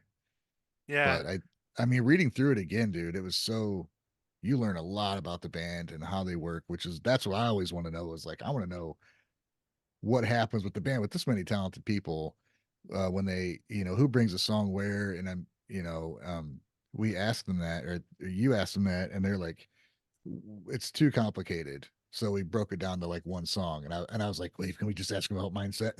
And I think they heard me ask you, and they're like, yeah, let's check out Mindset. So they explained the process for Mindset, and it's like, dude, that's just one song. Yeah. Well, can you summarize that process? Yeah, because it was Tomozo, who was her initial idea for the song, and then I think she brought it to Koga, who added stuff to it, and then I think it was Yuri got involved. I can't have to read the interview. You'll I know think more. she's read the interview. Yeah, it's in the interview. But I think that was initially Tomozo's idea, which surprised me. I figured it would have been Koga's, I guess. But It does have a pretty sick guitar lick in it. Yeah, it does. So So yeah, the end result is so features all of them, so it's cool to know who kind of did what. I find that stuff so interesting, honestly. love And it, this is man. one of the reasons I was actually bringing up the questions about NEMOPHILA. You know, it's the same thing. It's like the idea that she's like, so one of them will like write this much, right? And then just here, next member, what do you feel about it, right? Like, Yeah. what do you want to do? Okay, well, I'm going to add 25% more. Now I'll give it to the next member. And then it keeps going like that. By the time it gets to that final product, probably one of the reasons why the Catrick spin songs are so fucking nuts all the time, also. But like, Yeah. yeah, by the time it gets there, you've got like the 5 very talented people all adding separately their additions to the song. Just, I mean, it's such a cool way to do it. I've never even considered writing a song like that. You know, everything I've done has been either one person writes like the vast majority of it, and the other people just kind of like add in their instrumentation, or it's like a team effort where we're all writing it at once type of thing. I've never had that like pass it along. Let's play hot potato with the song until it's a cooked potato. This is what I've been wanting to do with you guys for years. I'm ready. It's true. I'm ready. Somebody's got to write that initial riff, man. I did. I gave you guys 5 different songs.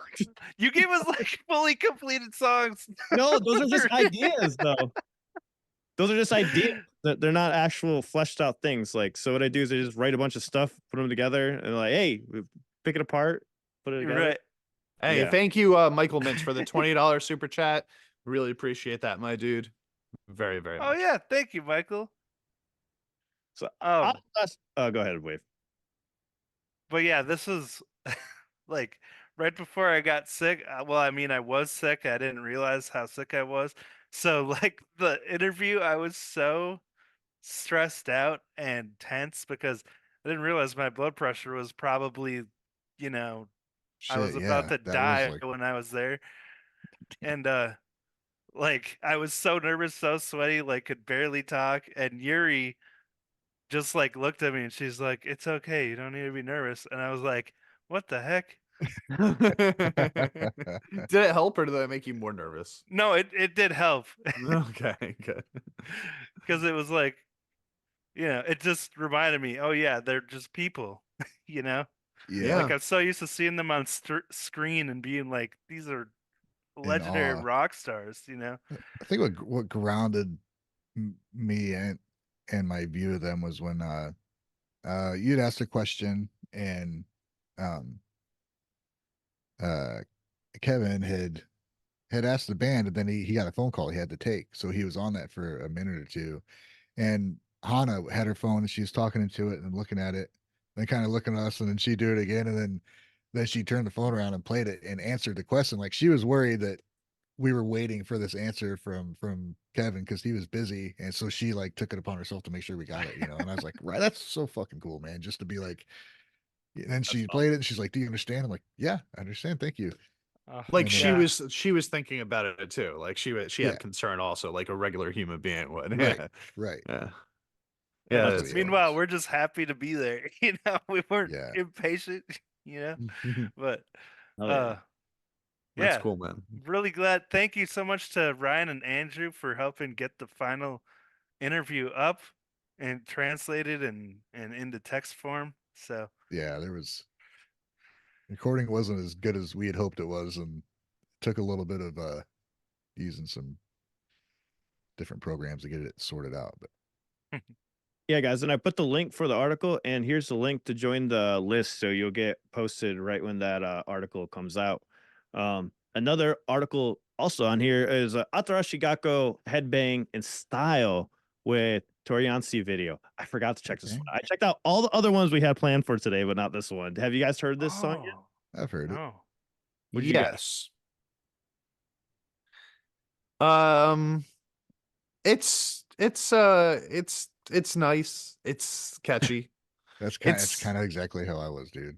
It's okay. So we know Atara Shigako. Alright. We know what they do. We know where they are really like at their best and stuff like this. And this kind of felt to me like a middle of the road, sort of one of their kind of like more plain songs, I guess.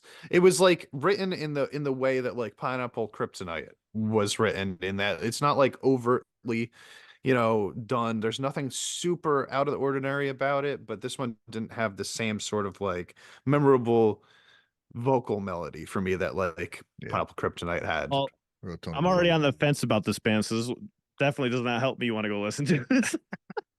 Well, it's not bad. I don't think Champ Oh, would it's say not it's bad. bad. Okay. No, no, It's a definitely really not. good pop song, but for some of Oh, their other music that I really like, there's some really like cool jazz elements and cool True. musicianship going on behind the song, and this just didn't have that. That's Oh, they're leaning Yeah. a little too far into the pop. E- Like now that they've yeah. actually blown up and Yeah. become Which pop I music. can't blame But them. and I don't want to say that they're going to keep doing that either because they've done Yeah. that in the past also. So it's not like this is like a new thing for them. It's just that this one in particular didn't have anything that I thought stood out about it, even in the pop field. Okay, that's what I was gonna ask because it is pop, but is it different than the normal pop we hear, or at all, or is it just like straight up just standard like kind of Japanese pop? It's I don't know. It's still Still sounds like Guitar Chicago. Like yeah. it doesn't sound like regular J-pop. It sounds like Guitar Chicago pop, but it's just like Okay. a little bit more generic, a little bit more Yeah. middle of the road. You'll hear it and you'll be like, yeah, that was catchy. But you With- won't be there's not going to be much for you to talk about, you know? Yeah, because Alright. I was like, I'm gonna do a reaction to a video, and I watched it. I'm like, I was at the end. I'm like, kind of like just the way you started. It's like, yeah, it's all right. Yeah, it's fine. So I didn't even put it out. It's like, there's no point in putting this out there. It's fine. Yeah, they've got better songs for sure. I literally watched it again, and I was like, nope. It's like I had to miss something. I was like, no, I got the whole thing. So, Yeah, Alright. yeah. SiM, as you guys know, they're doing their Play Dead North American tour. Guys, I recommend you guys to check them out. Please, if you guys can, go check out SiM live. You will absolutely love it. I think Ryan will love it a lot, the most. I don't know about Wave and Champ, but maybe you guys will like it. It's just a really, they're so good live, and I'm so excited that they're coming over here. But they added Good. Crystal Lake, so that's even more exciting because that band Ooh, yeah. is fucking awesome too. And just those two together is going to be a great lineup. I'm so happy for SiM that they're headlining their own tour, because when I saw them here in the States in Las Vegas, I was like, oh God, these guys should have been headlining because they fucking crush. They fucking crush. He knows how to command a crowd. You can tell he has like that experience. He's just so good. And also Mod from SiM never ages, by the way, because we were watching 14-year-old music videos that were awesome. And I was like, dude, he looks exactly the same. Gonna be in Illinois. Gonna be in Chicago. Oh shit. So hopefully we can get something planned out with these guys, but Columbus. make sure you go check them out. I think they're really good. Yeah, they're playing. Go ahead. Sorry. No, go ahead. They're playing Rockville and Sonic Temple music festivals. Hell So yeah. that's cool. So they're this, going to be in Philly, huh? Cool. All right. yeah, so this tour kicks off April 19th. I'll actually be on tour at that time. That kind of sucks. And so they're going to be starting in Seattle, Washington. This tour also marks SiM's first ever headlining tour across America.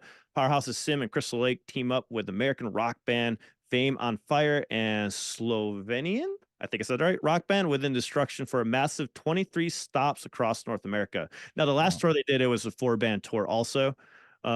SiM also adds 2 solo festivals appearances that Ryan just mentioned right now, and tickets are now available. They're all available for the dates with VIP upgrades, which the VIP upgrade for this one, you can actually meet SiM if I'm not mistaken. 27 bucks for a ticket, $28. It's not Pretty bad. good. Ticket. 4 bands. I mean, Yeah, it's it's pretty it's as cheap as you're going to see any bands really Yeah. nowadays. Yeah. Yeah. Right I on. think even for like BAND-MAID playing, how much were those? It's about the same price, huh? It was about the same. About the same. BAND-MAID? Well, Yeah. no. What were they? No, it was I don't like know, 60 was the cheapest one that I got. Was it? Then I Yeah. always paid more. And then it was like to upgrade, Oh, was at it least at the 60? one that we went to together, like the upgrade to the VIP was like another $30 or something like that too. I think it ended up costing Some are like 50, some are $85. 150. Ryan wouldn't know because he was stuck on Yeah. the floor. Yeah. So yeah, April 19th is when they kick that off, guys, in Seattle. So if you guys can check them out, go check them out. They are really good, I promise you. Really good live band. Just amazing. Definitely would be a great live show. And then Pale Dusk announced new EP and overseas tour tour dates. I'm super fucking excited for that. I can't wait to hear how that sounds. So metalcore, they'll release EP on February 21st, so it's coming out this month, and they will be heading to Australia, which is where their management company is, their record labels in Australia too, Europe and the UK in the coming months, supporting Crossfaith and Polaris. I haven't heard about Polaris in a while. So Crossfaith is still playing. I know they just lost their bassist, but I think they do already have a fill-in. It's not a permanent member, but it's just a fill-in for now. And then, so this EP, though, is going to have 7 tracks, including previously released digital singles, Rumble, featuring Masato, and from Cold Rain, and I'm Ready to Die for My Friends, featuring Vigor Man. That was one of my favorite ones. I like that song. It's fucking awesome. It's such a cool song. It's so good, dude. It's so good. So it's a known song too at live shows. Everyone sings it with them. So that's really cool to hear. Pale Dusk will also be heading to Australia in February. They will hold a headline show at Linnet's Lounge in Perth on February 20th. Tickets which are available. So I still haven't seen that band. Pale Dusk has got to be. I want to see Pale Dusk and Soaking Inara because both those bands, they do some incredible stuff like in their recordings, and I just want to see it performed live. Because it's almost when I hear those two bands, I'm like, how the fuck do you do this? So it'd be like awesome. If Ryan hadn't seen Soken and Aru and told us how he felt about it, I would have believed that they would suck live. Like, honestly. Yeah. Because just like, how do you play that stuff? There's no way that you're going to make that sound good in a live setting. There's too many fucking stops, bro. It just like happens way too much. It is insane. So the fact that they can is just, it's mind boggling. I thought there was going to be like, oh, okay, here's what it sounds like live. No, it's just unbelievable, dude. Yeah. As clean as it is on the recording, that's how it is live. It's like, this doesn't even make sense, like physically. Yeah. Dude, I do want to see Peldas though.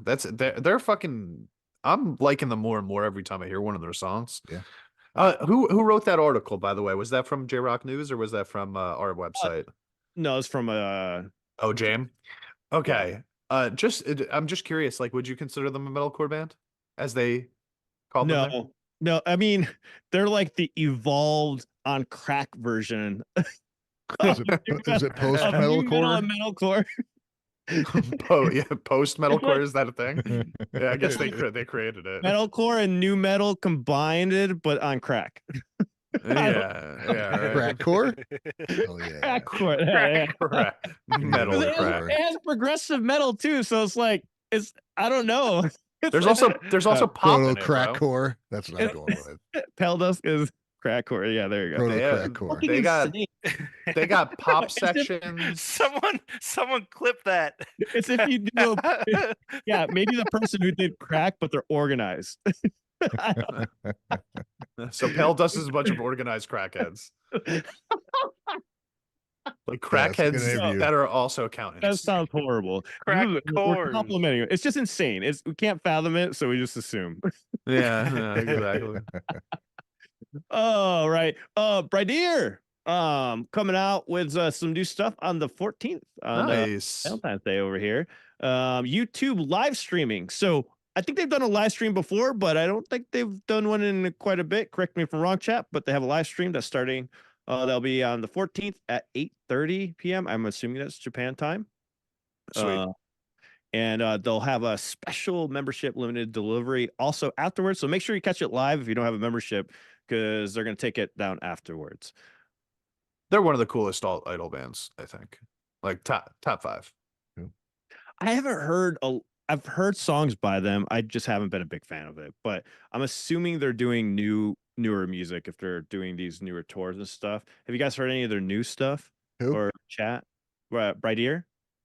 Oh, I think the last song I heard from them was Ignite, honestly. Yeah. I like the last few things I've heard from them. I've liked. Kind of seems like they're going in a certain direction. Yeah. Then Maximum Hormone, who I'm still waiting for some more music from, announces another festival that they'll be doing. I thought this was just weird because the headliners is Sum 41 on Saturday, the 16th. This isn't Japan. It's the Punk Spring Festival 2024. And NoFX, which I didn't realize was still playing together. And just as a really, really notable punk bands from the U.S. are Suicidal playing. Man, tendencies. that is a Yeah. nostalgic looking poster. Yeah, it is. This Suicidal nostalgic Tendencies. looking. I'm band. surprised this is in Japan. This feels like it would be in fucking California. I know. That's what I was thinking too. This is gonna be at Makahari Messe Hall in Tokyo. So I can't see the rest of the bands. All I can read is Suicide Silence, Sum 41, and NoFX. Is there The any other Vandals? notable So suicidal Vandals, tendencies. the suicidal tendencies? Lindas. Yeah. The And damned. just a crazy lineup. Neck deep. You at me. You me Oh, at 6. yeah, I know Neck Deep. Mukahari Messe Super pop Tokyo. punk sound. I don't know that deep, but I like NoFX quite a bit back in the day. me too.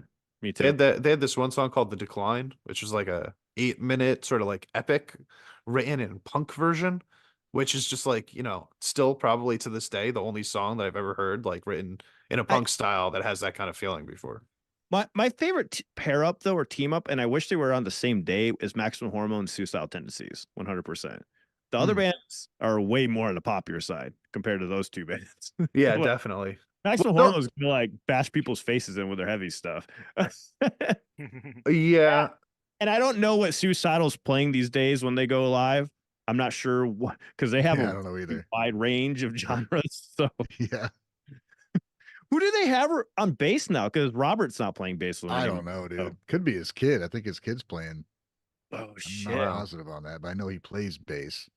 That's I don't cool. think Rocky George is with them anymore either. It's like for a long time. I I'm mean- sure he's- Oh, I think and they Mike don't Muir's have- still there, and I don't know. It's like- Wait, I was looking into Suicidal Tendencies, and I didn't realize the drummer from Avenged Sevenfold played with them on one of my favorite Suicidal Tendency albums, which is Freedom.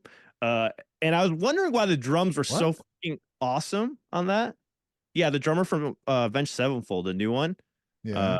Well, the newest one, he played drums for Freedom. And if you listen to those drum tracks on there, they're insane. And I always wondered, like, who the fuck's playing drums on it? And I found out he's the drummer for Avenged Sevenfold.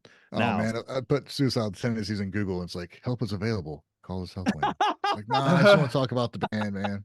Sorry. You're gonna Gotta get add Well, bands. I'm glad that comes up, But damn. I'm also seeing Zebrahead on here. I don't know if you guys know Zebrahead, but they were so I've actually listened to a lot of them because they've done a ton of covers. So they were like this pop punk band that would take all of these like pop songs and stuff like that and turn them into pop punk versions. Yeah. I think the most notable was their version of Wannabe by the Spice Girls. But they were pretty like they were like big underground back in the day too. And I'm telling you, you should listen to some of those pop punk covers, man. They take those songs and they're good at that. They're one of the best at that. I mean, I'm gonna be in Boston doing. It's funny because our poster looks exactly like this, and we're doing a bunch of punk emo bands. I was laughing when I saw this poster. I'm like, this looks exactly like the one, the poster that we put out. I looked up the members. So Mike Muir's still doing lead vocals from 1980 to present. Dean Pleasance has been with him since 96. Ben Weinman since 2008 on guitar. Ty Trujillo, so yeah, it's Robert's son, is playing bass for him, which is cool because he played with him back in the day. So he's playing bass from that's from 21 to present, and then Grayson Nekrutman is on drums. Wait a second, last year. I gotta say something about that. Isn't that wild though? Your dad played with this band, Yeah, and now you're playing for that band. yeah. But it's what's happened with Van Halen. His son played bass with them when they were still all together. Oh yeah. Oh, Wolfgang? Yeah. He played on tour with me. He played bass. Fucking nepotism and rock and roll. I guess, but he's a pretty freaking awesome musician. Yeah, dude. Wolfgang Yeah, I don't is my hero. I don't think nepotism can exist in rock and roll, but if it did, here it is. I reacted to a Wolfgang song and I couldn't get into it, but he's an amazing musician. I know he is. I've heard like playthroughs and stuff, but like the actual written songs, I just wasn't for me. Did you guys like them or? Most of it, yeah. I mean, it's very like Foo Fighters level production and writing as far as I'm concerned. So if you don't get into that, I guess you don't get into that. But I was, pretty impressive, man. He fucking sing too, but he plays everything on the album, everything. Yeah, he's an incredible singer and incredible at every single fucking instrument. It's insane. But so So we're gonna get into the songs of the week. I want to start off with Silent Siren because it just have an article. Champ and I thought this was a heavy metal band Yeah, seriously. when we checked it out, and we were sadly mistaken. It was Susa is the name of the release. It just came out. It's on YouTube Music. They don't have a video for it if you're looking for it. Yeah, this one threw me for a loop. Maybe the chat can help us with what we were thinking because I was expecting screaming, metal riffs, and we got a full-on Japanese pop song. Yeah, like straight up. And it's so weird that I was thinking the exact same thing as you, as if we have heard this before and knew that that was going to happen. Like, I don't know where that fucking came from, but Have you guys don't heard know. Fujiyama Disco? Yeah, now that you've brought I that up, I haven't. remember it, and it is definitely. Yeah, no, you have. We listened to it on Patreon, I think, a while ago. Oh yeah. But it was good. It was a lot like the one that we listened to this week. For some reason, I was with you though, Alan. I really thought it was gonna be like some kind of like death metal band. I don't know where we got that from. I think I was confusing it with a band that you like. It's an idol group that has metal riffs in it, and Broken by the Scream? I think I was confusing it with Broken by the Scream. That's all I can assume. You know? Maybe. Could be. I don't know. Either way, once I accepted that this was like a pop song, I was like, it's pretty good. I like it. Yeah, it was a solid song. It was a solid, fucking phenomenal instrumentation, but it's very like classic kind of Japanese pop song, I thought. Yeah, they've got the the very like what were you calling the kawaii vocals? Like that is them. Like you know what I was thinking? Like if I were to make a brand new TV show for the Disney Channel in Japan, I might use that song as the intro for it while they're all driving in cars, and that's shot from above while you see them, you know, driving in the car. Like that song would be playing in the background. Yeah. Yeah, Disney everything they have Channel. is super poppy. Yeah, we had a poppy. Nice. Well, I'm not sure what you guys chose. I didn't get Deer songs because I recorded it in the morning. But were the other songs? Champs was pretty poppy also. Yeah, I don't know if you would call it poppy, but it definitely wasn't rock or metal. Like, So- So it was Garnadelia was Champs, right? yeah. Oh yeah, that And, was shocking. Alan had I Leaf Dopa. I picked LEA Sphere, and then Wave had 2 second. You guys- video, and they- Well, I'm let's sorry just- my let's just song wait, was wait. so long. Let's just I- play his song. Alan hasn't heard it yet. Oh, I thought you were gonna talk about Gordon Elliott. No, well, let's talk about Waves first, just because I think we'll have the most to say about it, so we should get it out of the way real I'm quick. so glad Alan didn't listen to it yet. This is perfect. We don't have to. We won't play the whole thing. We don't want to get copyrighted, but It won't get claimed, don't worry. we'll show you as much as we can. Did you write So- it? Is it your song? No. This is No. Play it. who was it? Wave. It was Napalm Death. Napalm Death. Napalm Yeah. Death with You Suffer. It's pretty heavy. There you go. And there it is. Napalm Death. Hear the music. Third. All I heard was That's all all. I That's all it was. Oh, that's all I heard. It's a 2 second song. Yeah, it's just the audio is there's no audio, but okay. I just hear like noise. and That's then literally all it is, dude. So It's a this is 2 what- second song. What is this? Their Great. 30-year anniversary song, I think, something like that. great song, Wave. I don't know. Probably the best one of the week, I would say. Celebrating 20 years of scum. That's what it says. 20 Oh, year wow. 20-year That's anniversary. hilarious. Okay. Um, They made a music video for it. No. that's amazing. They beat Maximum and Hormone. I'm impressed. They made a shorter song than Maximum Hormone. Maximum Hormone, you gotta get on it. dude, gotta- Maximum the Hormone song was like an epic compared to this. Yeah. Seriously. Fucking master of puppets over here. Pretty sure Ministry had a 3 second video like back in the day on MTV.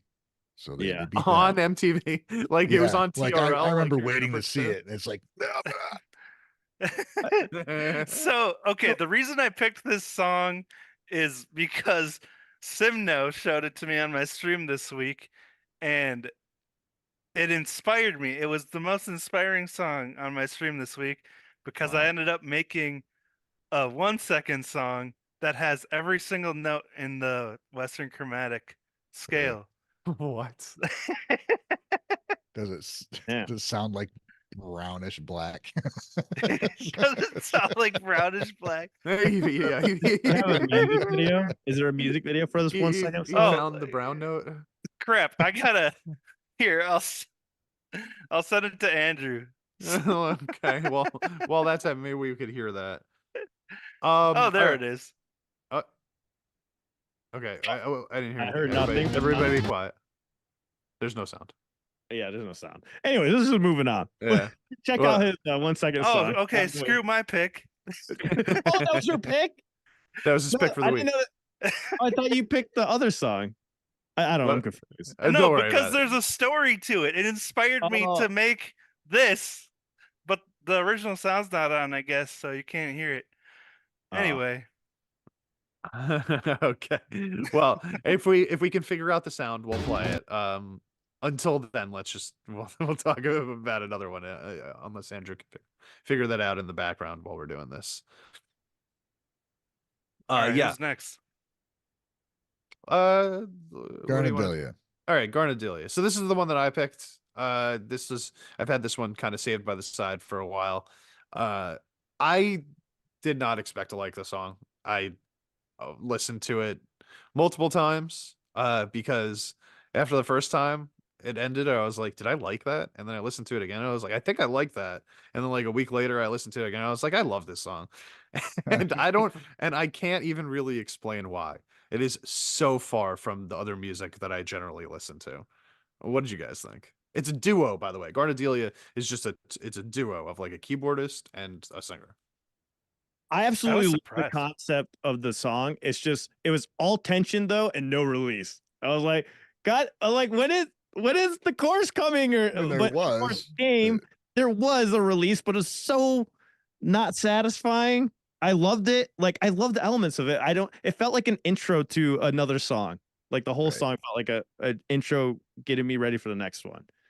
And I was expecting guitars the entire time. It like gave me the vibe like a guitar was gonna enter in at some point, and then it didn't happen. But No, the keyboard enters instead. yeah, the keyboard comes in riffing hard, and I was like, okay, I liked it overall. I would want to hear another song though. So what you just said, though, just to preface this is the first song that they've released for their new album. So I think it is supposed to Oh. actually be treated as like an introduction to what their new sound is going to be. Interesting. Ah. Leaving you It'll wanting make it more. 3 minutes long. Yeah. I kind of the same way. It's like I was like, okay, something's gonna drop here pretty soon. Then it did. Then it was done. Then it went back to the intro. So I'm like, oh, Mm. all I right. thought it was cool, like the way it went from the traditional koto sounds, and then all of a sudden it's like got these crushed, smashed drums that sound massive, and the Mhm. synths, and it was just like so unexpected, starting with the traditional sound and going into this crazy electronic sound. All right, when we're done with this song, I got Wavesync queued up so we can check it out. Okay, yeah. Work. Yeah, it was the drums that really won me over there, Wave, actually. It was like I feel like I was finding myself getting bored so it was really only twice that they did this, right? So it's Mhm. mostly this kind of arpeggiated, like note formation that she's singing over, and then like about halfway through, the keyboards come in and they like change it to like it sounds like a different song for a little while, and then it goes back into that, right? And then by the end, they do that again, but they put the drums into it. And the only thing that I really wish they did was extend from that part. Because once those drums came in Yeah. at the end, I was like, whoa, this sounds so cool. It sounds so different from what it was. And then the song kind of just ended. So Yeah, I really it did would have feel liked, really short at the end. I really would have liked to hear that drum part go into something else. Maybe something a little bit fuller, a little bit heavier, a little bit wider as like a soundscape. But maybe that's what the next song is for, Yeah, Maybe. it did feel like it just repeated the same thing twice, and then it was over. Yeah, Yeah. exactly. All Exactly. tension, no release. I swear. But it was unique enough that I wanted to get your opinion on it because I did end up really liking the sound of it overall. I would check out another one, 100%. Oh, I too, would yeah. want to hear another one. Yeah. And Yeah, I do I'm find curious now myself what the looking. second track is. I do find myself looking forward to that drum part at the end, which I never thought would be like the case for me listening to music. But I am like, oh, I can't wait till this is 2 minutes and 15 seconds in, and I get to hear it do some electronic drums. Like I've never said that in my life before. Right? Wait. It is like nothing too complex. It's pretty simple drums, but the tone, the sound design of the actual drums is so like unexpected. I don't know. Yeah, combined with the keyboard Very. that comes in there. Yeah, it's really nice. Agree with that. Cool. All right. Wave, I got your 1 second thing up. Original sound is on. All right, Okay. everybody shut up heard so we don't talk over it. It's pretty good actually. It's the best 1 second song I've ever heard. All right, here we go. Oh, Yeah. it was the beginning of a solo. That's a full song, verse, chorus, bridge. I like it. I I like it. think you outdid the song that inspired you. Yeah, 100%. this was definitely better than that one. I had Wave Potter over Napalm Death. I have a feeling there was a lot more space than actual song they had to like remove, right? When you hit the record button, probably before you played it. Yeah, like How long did it take to make the 1 second song? Well, it's funny you asked that because I made a whole short talking about the process behind it. Nice. So if you want to see that, it's on my channel. Where's the short? It's on my Like- channel. Is it the newest one though? I- Or Yeah, it should be the newest short. all right, Dude, Alright, we so this is should how- you this is how should you make it. Are we gonna watch the short? I wrote a 1 second song with every note in the Western chromatic scale. It all started on live stream with my awesome mod SiM now. Napalm Death, you suffer? What crap? Shortest song ever recorded? Now I want to make a 1 second song just to be shorter. So I set out to make it happen. But what if that 1 second song had every note in the chromatic scale? I did some simple math and realized I can fit 3 beats a second into 180 BPM. So if I play 16th notes at 180 BPM, I can fit all 12 notes into 1 second. Was it even possible to fit all 12 notes into 1 second? How would I execute it? I'm no shredder, and this will take speed. After trying and failing for what felt like hours to play with a metronome, I decided I needed drums to be able to feel it first. Then I added the bass. And after about 569 more tries, I finally was able to mix, master, and send that beast out to streaming services. Please give me the world record. Nice. That's cool, man. Thank Pretty you. fucking cool. Very So thank cool. you, Simno, for inspiring that on Friday. You edited that short, Wave? Yeah, It's fucking good, man. It's good stuff right there. thank you. Not just the song, but the editing of the short itself. Sweet, thanks. Right on. Cool. All right, Ryan. Yeah, what was your song? LBA Sphere. I heard this on a live stream here recently, and I thought it was just such an interesting kind of journey. It's called Pain of Love, translated. And I don't know, man. I've heard a few songs from them, and every one it starts out one way, and then usually the guitar comes in at some point. It's just like smacks you across the face, and it's like, whoa, Yeah. like comes in kind of wild, but it's just really creative. And I just really liked the emotion that you got from the singer, and then how the music just kind of evolves into something very powerful, not necessarily heavy, but that implied heaviness is there. And I just love that. Yeah, I was surprised how like progressive it was for this band, because I know I picked a song from AOI Sphere a couple weeks ago, and I don't Yeah. remember it being like this intricate. Yeah. It's really surprising. I remember it being way less like it was a different genre. Like the other one was more like upbeat and stuff. This one was way more. This was like I don't know, like almost ballady. Like it's hard to say. She sings like it's a ballad, but Yeah. it's not necessarily. Yeah, it's an interesting song, man. I mean, as much music as we hear, and there's a lot of stuff that will fall in line with other things, genres or types of music and stuff, and everything I've heard from them just kind of doesn't. Yeah, it is unique. I like it. I was enjoying it very much. I would like to hear more from them. It's Mhm. so far from the type of thing that I would normally listen to, Yeah.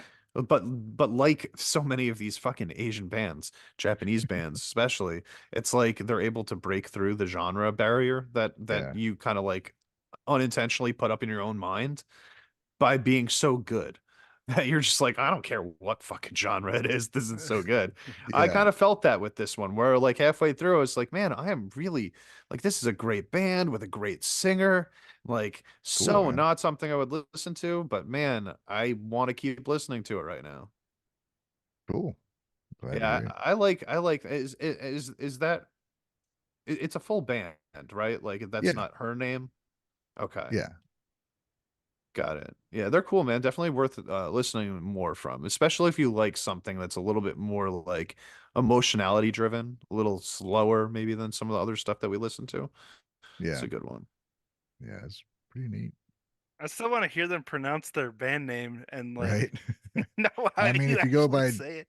you just do each one oh yeah. Oh Aoi. yeah. Oh yeah. That's fear, I guess. Uh, I don't know. Yeah, it's neat stuff. All right.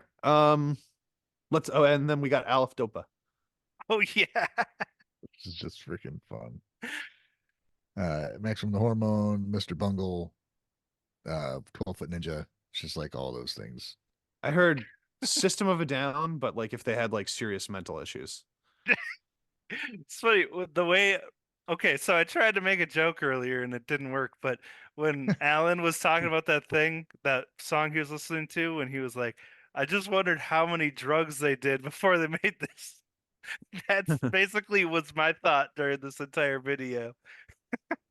Yeah, the video is wild. I will say, like, the way that he delivers the vocals in the verse reminded me so much of System of a Down. Like, what's his name? Surge, I think is his name. Surge Tank. Oh yeah, Yeah. yeah. Yeah, like that style of delivery, like, and it feels very playful the same way. Also, like this guy's singing voice. It's kind of like, he's like kind of screaming, kind of yelling, kind of singing, and it's like really like you could tell he's not taking himself too seriously, even in the music, not just the music video.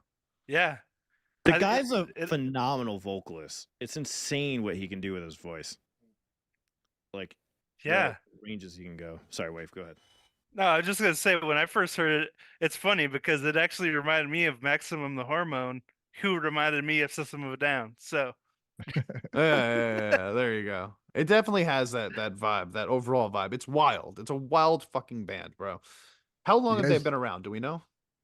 For a while. About I think 12 years. That song's pretty old. Like I sent you guys a more recent one the first time, and that one was like an older one. Like, Okay. That song doesn't sound old though. I mean, it sounds pretty fresh. Have you guys I agree. heard like Mr. Bungle and 12-foot Ninja? Yeah. I mean, they're all along the same lines. It's just very Wait, Mr. Bungle's Mike Patton, right? yeah. Yeah. That's even more like what the fuck? Like there's even I can't really sit and just listen to it, Mr. Bungle album. Their newer stuff is heavier, I think.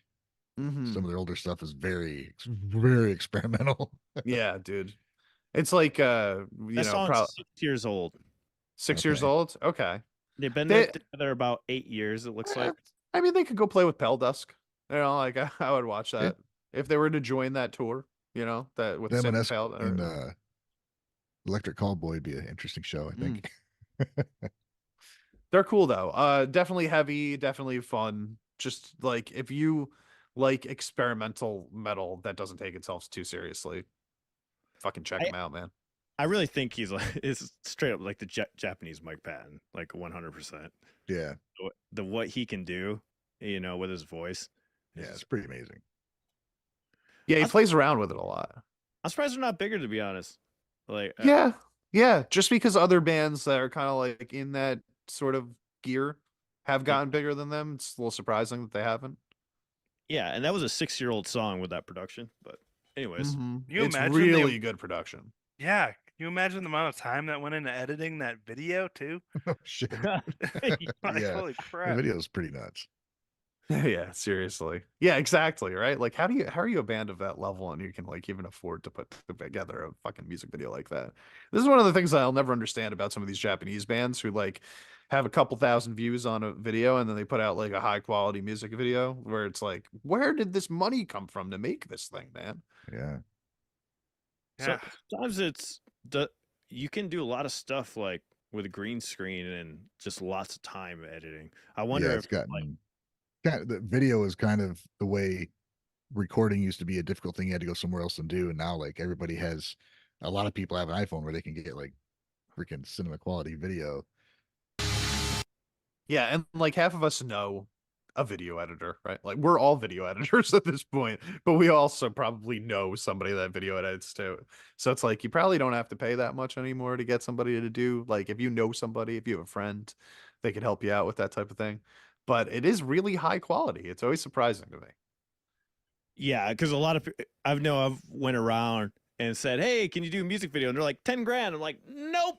Yeah. Wow. Like, nope, not happening. Yeah, that's what made me Sweet. want to learn video editing. It was a cool song though. It was a cool song though. Oh, it was definitely the most metal of the songs that we listened to this week, outside of Napalm Death. I should have mentioned this when we talked about NEMOPHILA, but bring it back to NEMOPHILA just for a second. I checked out that live video. I'm not sure if you guys have had a chance to check it out, but something I want Which to mention. one? Rite? Right. Something I noticed that I guess I didn't really like focus on before, because you could hear the guitars really well in this live version. Like Yeah. the mix is pretty good for this. And Hazuki, I love her phrasing on the guitar solos, and I felt like she was like doing more of a modern solo, and then Saki was doing like a traditional solo, and the way that they just come together at the same time, I'm like, wow, that's what I really love about this band. Is like you have two different styles like that, and they still work somehow. When they come together as a harmony lead, you can hear the contrasts like really well in this song, and I thought that was pretty cool to hear in this live video. Just hearing that so up front, and some of the extra riffs I didn't realize were there. So that was a really cool video to see. I highly recommend checking that out. It was good. I will say I'm gonna just give a little criticism here. My favorite part of that song in the music video is the end of that song. You guys remember the end of that song where it's just like, in the music video, like the lights start flashing, yeah, and like that is kind of lost on the live version for some reason. Like it doesn't have that same sort of impact as they're playing out the end of it, and I was trying to figure out why. And I couldn't. I'm wondering if it was because they changed the production at the end of that song on the music video to make it sound a little bit like heavier, like the levels changing a little bit more. But when they played it live on this version, at least, I felt like it lost a little bit of the punch that it has at the end there. Does it have toms in the? It does have get that. toms, right? Yeah, I think so. Yeah, well, my biggest critique with this video is that not with the video, whoever tuned Tamu's toms, I was going to see if Wade noticed this, they tuned it high, and they were notes that don't fit with the music. And I don't know why they did that. So that could have taken away from the oomph. That was probably it. Because it felt like it was missing the bassy impact that I had in the music video. I mean, Wait, Tamu what did you probably think? tuned her drums. Interesting. She is the We're talking about the live Right? Yeah, the one that just came I don't out. know if I didn't see that yet, but that's really interesting. I don't think she tuned her drum. I think it was a drum tech must have tuned him that high for that show or something. And then probably she was already in the show and she's like, well, screw it. Or maybe she didn't hear. But yeah, they were pitch. The pitch didn't fit the music. Interesting. Yeah.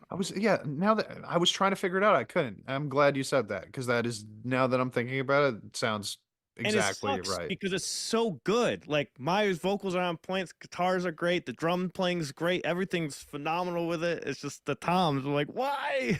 It was like a flawless performance, but it's okay. I just like overlook it, but it does feel weird when you hear her do the fills and you're like, this is it's I like mean, I a watched that, I'm completely like, man, dissonant key. I was like, man, those toms are really high. I wasn't expecting. It didn't bother. The ending didn't bother me though. I was just looking forward to it. I don't want to say it bothered me. I just want, like, I was looking forward to it, and then it was like, oh, it didn't hit me as hard as it normally does, and that's it. But it was still cool. They've put out a lot of live videos recently to go along with this album. I think they've put out like 4 or 5. I haven't listened to all of them. Really, I think I've only listened to that one. I still want to see OSKR live. I think they put out one for that too. Have you guys listened to any of the other live ones that they put out? Yeah. Whatever the one before this was. Was Amate Rust whenever that came out? Yeah, that one was.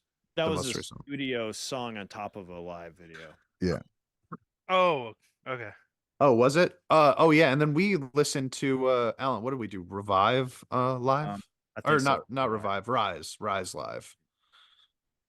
Yeah, that was good too. So, did you guys check out the new Trident song that came out for the Rainbow Siege video game? They got Bite the Yeah. Bullet. What? They did. I Yeah. did. I like that. What'd That you was think? good. What'd you That think, was a- Alan? It was a solid song. It's funny because every time I was expecting, and halfway through, I'm like, man, this is the time to change it up. And then all of a sudden, that bridge came up, and I mentioned you, Champ, in my video. I was like, oh, this is perfect. The bridge is really good. Like the bridge really like helped the entire song, you know. But other than that, it was really good production, really good recording. A lot of really cool things that they did with the sound design on it. Not the sound design, but they had these sound pads, but they used a really leady lick to the right side to fill up the soundscape on the entire song that I thought was awesome, instead of throwing it in the front, but you could still hear it. And Lady Lick. just the chorus was like kind of your standard kind of like rock pop chorus, but it's for a video game. You got to keep it like to a certain extent, to a certain way, I would assume. But it sounded good. It was just a badass song. Nice. I'm gonna play a little devil's advocate here and just say that this was probably my least favorite Trident song that they've put out since like I started really liking Trident. Where I think in the beginning when I started listening to Trident, or when people were talking about them, I kind of got the impression that they were like a little less than the other bands, and then I started like really listening to some of their singles that they were putting out, and I was like, no, they're not. They're really, really good. And when me and Ryan did the tier list, we put them in the A tier. You know, like we were like, these Yeah. are really good bands. And I don't think this was an A tier song. I think this was a I don't pretty think so either. middle of the line type of song. I think that they're capable of a lot more than that. I think this was just for the video game, you know. But It for is, a yeah. video game song, it's pretty good. That's a pretty good, especially the bridge. The bridge is the most unique thing about it. It was okay. it was all right. It was no Atabana, but I hear you. What'd you think, Wave? I didn't hear it yet. This is a crazy thing. Is like I do live streams every week, do like 20 songs, and there's so much music out there. I could do 20 songs and still not get caught up on Right. all the new music. You know. Mm-hmm. Well, it's worth listening to if you like Trident. I think that like if you like the overall sound that Trident has, then this is it's a solid Trident song. You know, and like Yeah. Alan said, it's made for a video game. So a lot of the time that's a little bit like less I don't know. I don't know what you want to say about it. Maybe not as full force ahead as other songs made by the same band. I thought this was okay. It was fine. Yeah, I think Wave will love the song though. Overall, Yeah, probably. It was lighter than the last couple songs that we listened to from them. Cool. all right, guys. We do have the top 10, but we ran out of time here. But go ahead and check out our top 10 over on the GadgetGuys.com website if you want to check that out. And you guys have any last thoughts or words? Yeah, we finished the month of MAID after 3 months of MAID today on Patreon. So if you haven't checked it out, if you go to patreon.com/guys, we've been going over some of the older the BAND-MAID acoustic sets from the acoustic set from the Christmas special a couple of years ago. Today we did Different. So we've got 4 of them done now. We have finally completed it. We're going to be moving on to we're going to be rotating back like we were before again after this. But yeah, go to patreon.com/guys if you want to see those. Sweet. See you guys Thanks, next. everybody. Yeah. Thanks, everybody. Thanks for the super chat, guys.